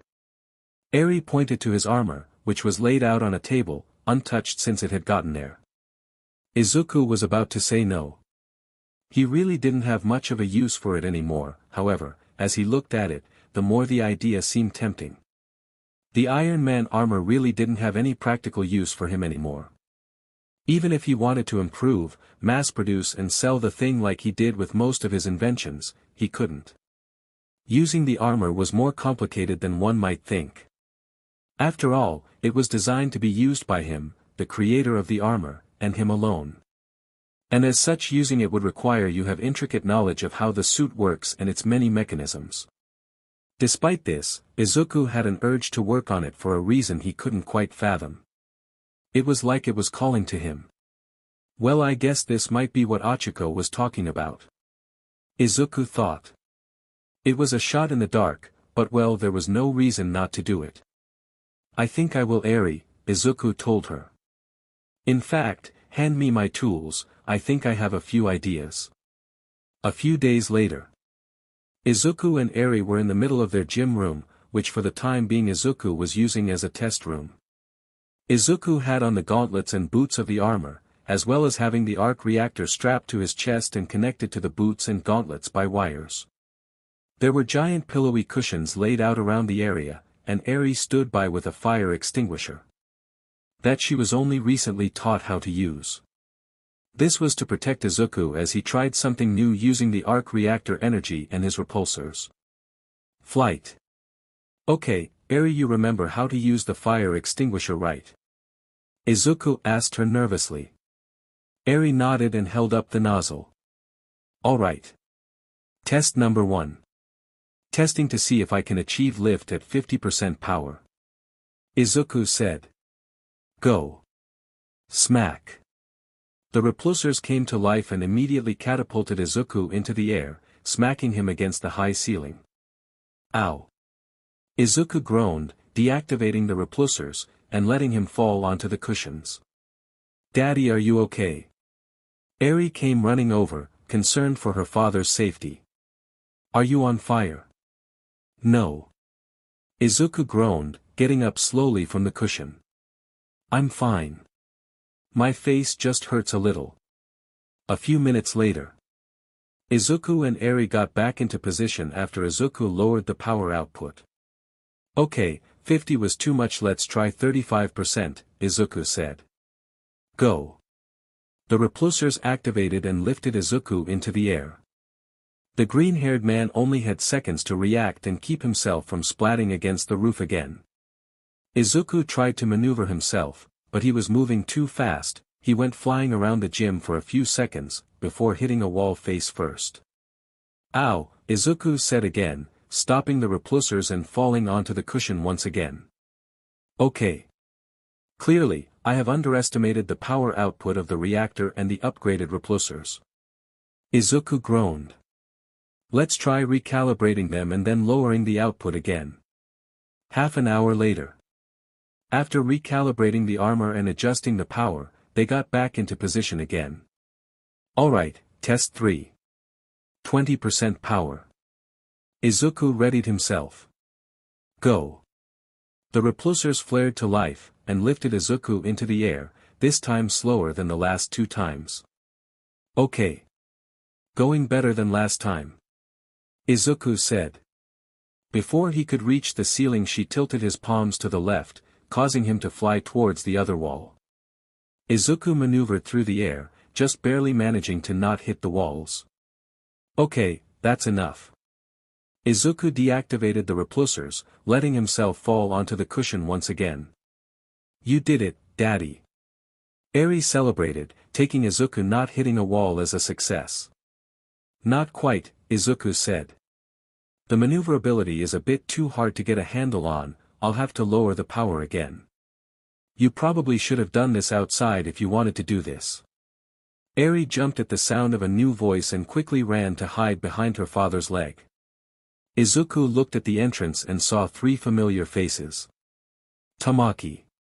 Hado. Togata. Izuku called out in shock at seeing them. All here. What are you all doing here? Is it so weird to visit a friend after they were kidnapped for almost a year? Mirio asked rhetorically. We were all pretty worried about you after you disappeared, Tamaki said. And you didn't even see us after you got out. Nijire complained. Sorry. So much happened that I kinda forgot to do that. Izuku rubbed the back of his head nervously, only for the heat from the repulsors to singe his hair. Ow. We tried to call you but I guess you lost your phone a while ago, huh? Mirio said. Daddy, do you know them? Eri asked him nervously. Daddy. All 3 of them asked at the same time, giving him curious looks. Oh, this is my daughter Eri. She was also being held hostage by the Yakuza and so when we escaped, I adopted her. Izuku explained.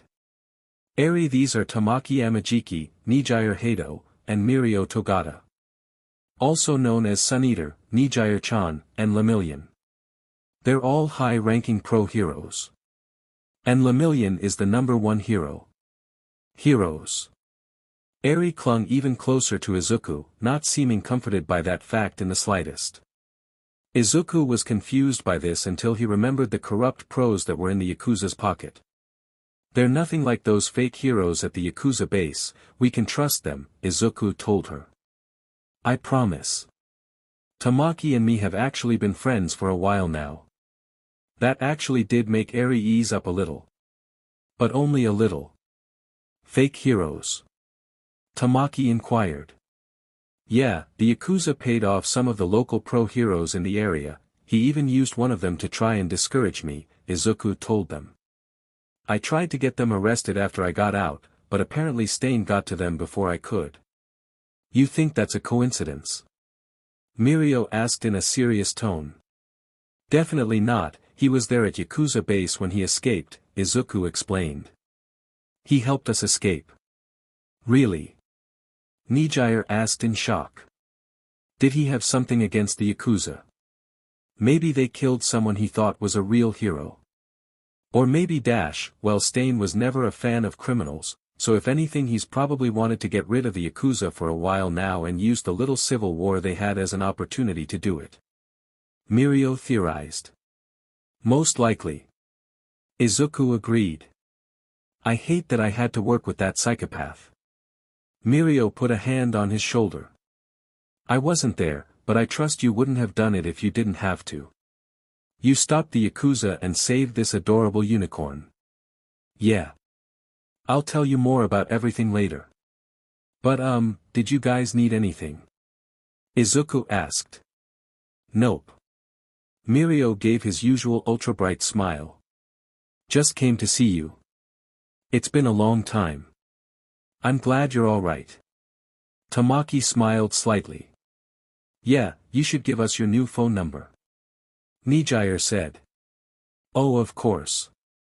Izuku looked down at Eri. Eri, could you get me my phone? Eri looked at Izuku, and then at the trio, and then at the desk with the phone on it. She quickly ran over to the desk as fast as her little legs would let her, and grabbed the phone, then just as quickly ran back to him and handed him the phone, before hiding back behind his leg. There we go, thank you Eri. Izuku smiled at her. Now. Izuku realized there was an issue. You can't use a touch screen with Iron Man gauntlets. Izuku blushed with embarrassment at only just realizing this now. Need some help? Mirio chuckled slightly. I'll do it. Nijire swooped in and took his phone. Oh, the password is Izuku got cut off. Chaco's birthday I know. Nijire said, typing in the password. Midoriya, buddy. You and Achiko are adorable. And with little Eri, I'm sure you three will give everyone diabetes, but you have got to get a new password. Mirio advised. Well, a password should always be something important to you. Tamaki defended him. Yeah, but maybe not, the first thing someone would try if they got his phone. Mirio retorted. Done. Nijire handed the phone back to Izuku. I also put Sue's and Shima's number in there. Thanks. I'll make sure to call them soon. Izuku said, handing the phone to Eri. You better. Mirio said in a playful tone. Oh, and, Togata. Izuku leaned in and whispered into the hero's ear.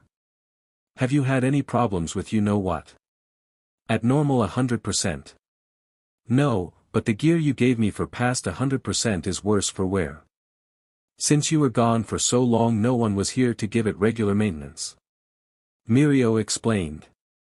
Sorry. Izuku apologized. It's not your fault, Mirio said. Tamaki looked at his watch and frowned. Mirio, we need to go. Our breaks are up. Oh, you're right. Mirio said. Well, I'll stop by and leave the gear at a later time. Okay. I should have it repaired the next day, Izuku told him. Mirio nodded, and then took off, flying up into the air before passing through the ceiling. Tamaki grew wings and flew out the window, with Nijire following suit while waving goodbye. Why don't they use the door? Eri asked. Because no one who can fly or phase through walls, ever uses a door, Izuku told her. A few minutes later. Izuku and Eri once again had gotten in position. Okay, 16% should do it. Izuku took a deep breath. Go. The repulsors flared to life and lifted Izuku into the air. Izuku got a grip of his weight and feeling of moving through the air before he started moving through the air. Eri watched in amazement, as Izuku flew through the air with relative ease. I'm flying. I'm really flying. A smile made its way onto Izuku's face. He had done it. He could fly. He flew around for a few more minutes, doing some tricks and spins the best he could to test his control before after a while, making a rough landing back to where he started. It worked. Izuku stuttered in amazement. It actually worked. The protoflight thrusters are a success. Does that mean we're done?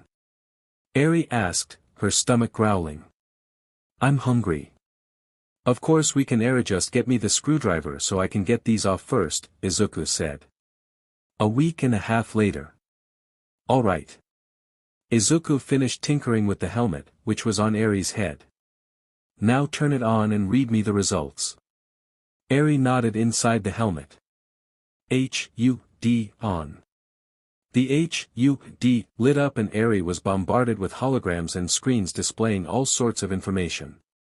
It's a lot, Eri said, trying to look at everything at once.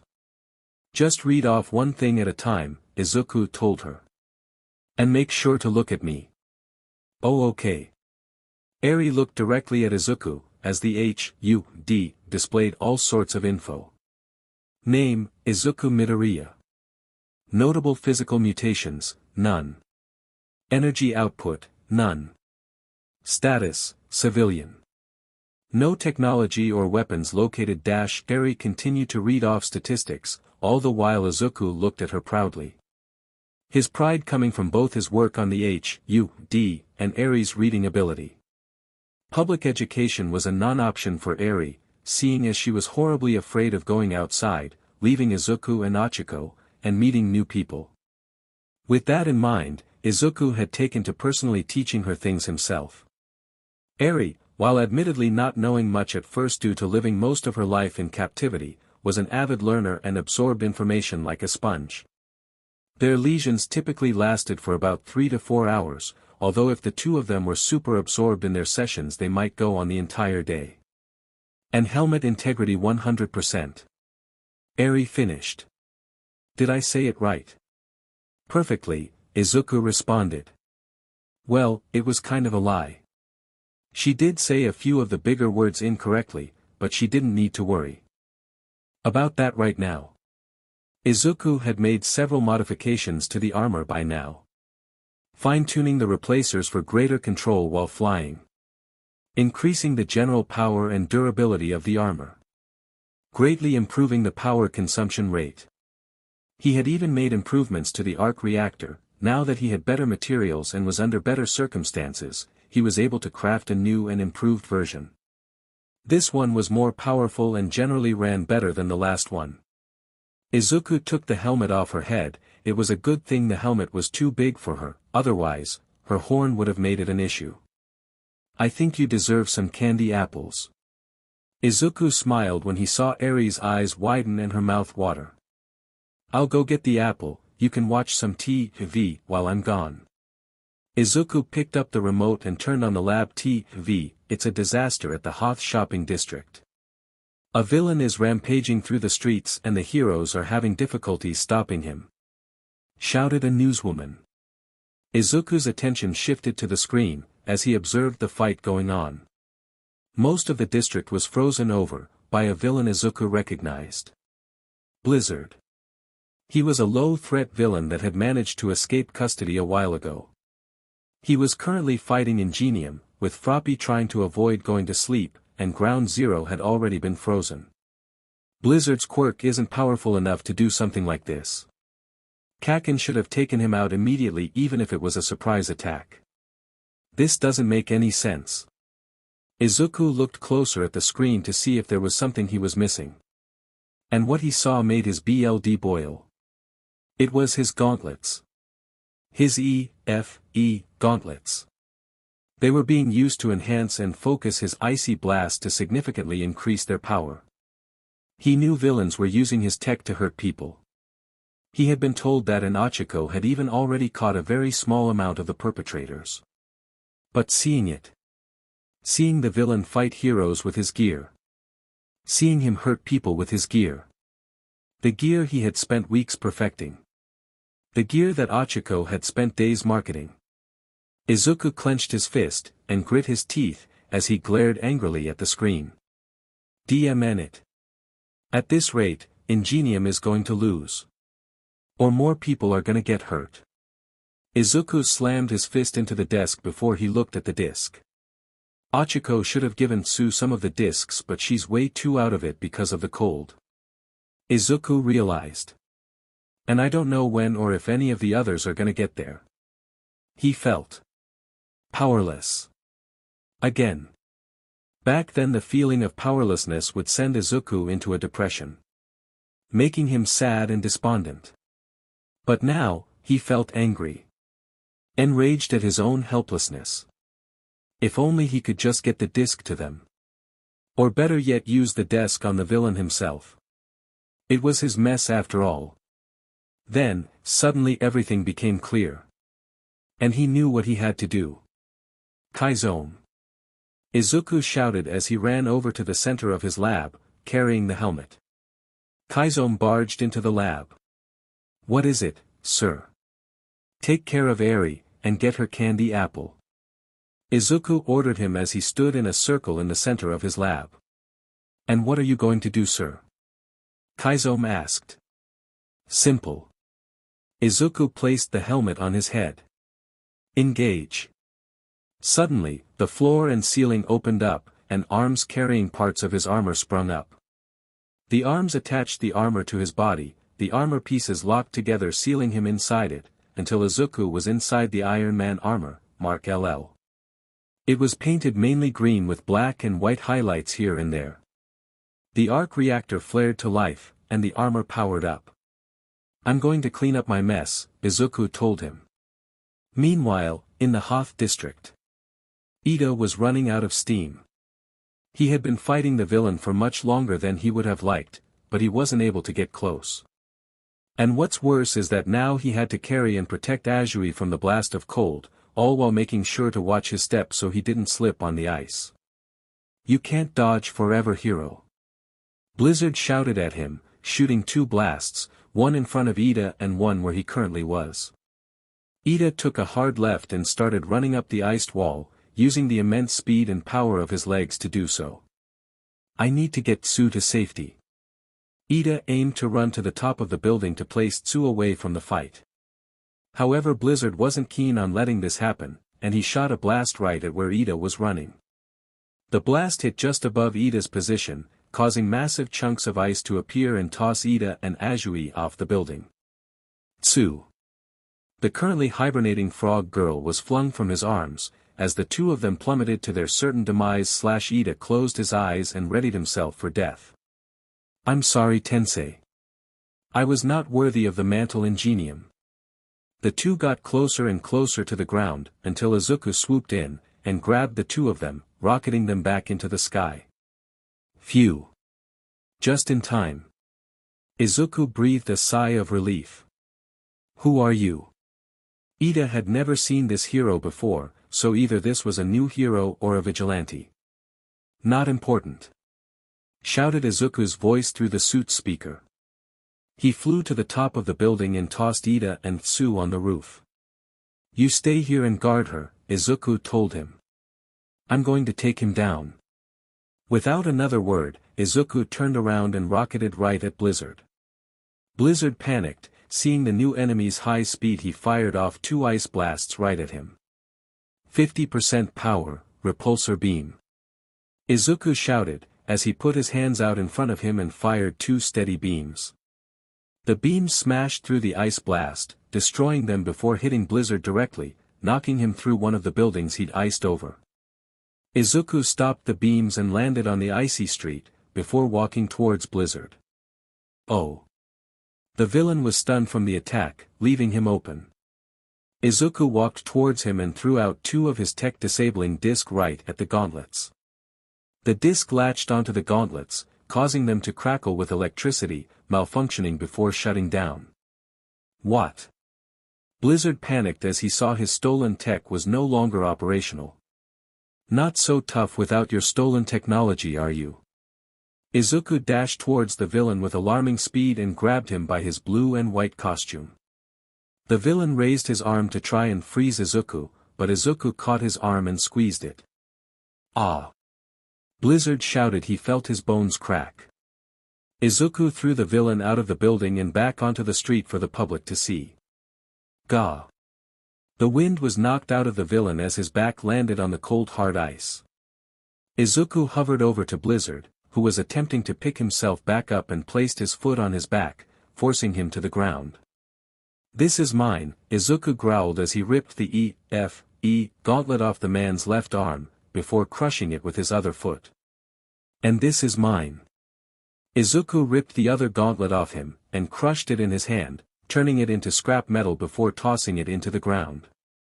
You're going away for a long, long time, Izuku told him, before aiming his repulsor at his head and firing, knocking him out. The fight was over. Ida looked down with wide eyes, while the civilians who had stayed, inadvisably, and the new people started to cheer. He did it. He took him down in no time. Who is this guy? Izuku ignored them and looked at the frozen ground zero. Repulsor beam, 10%. Izuku pointed his palm.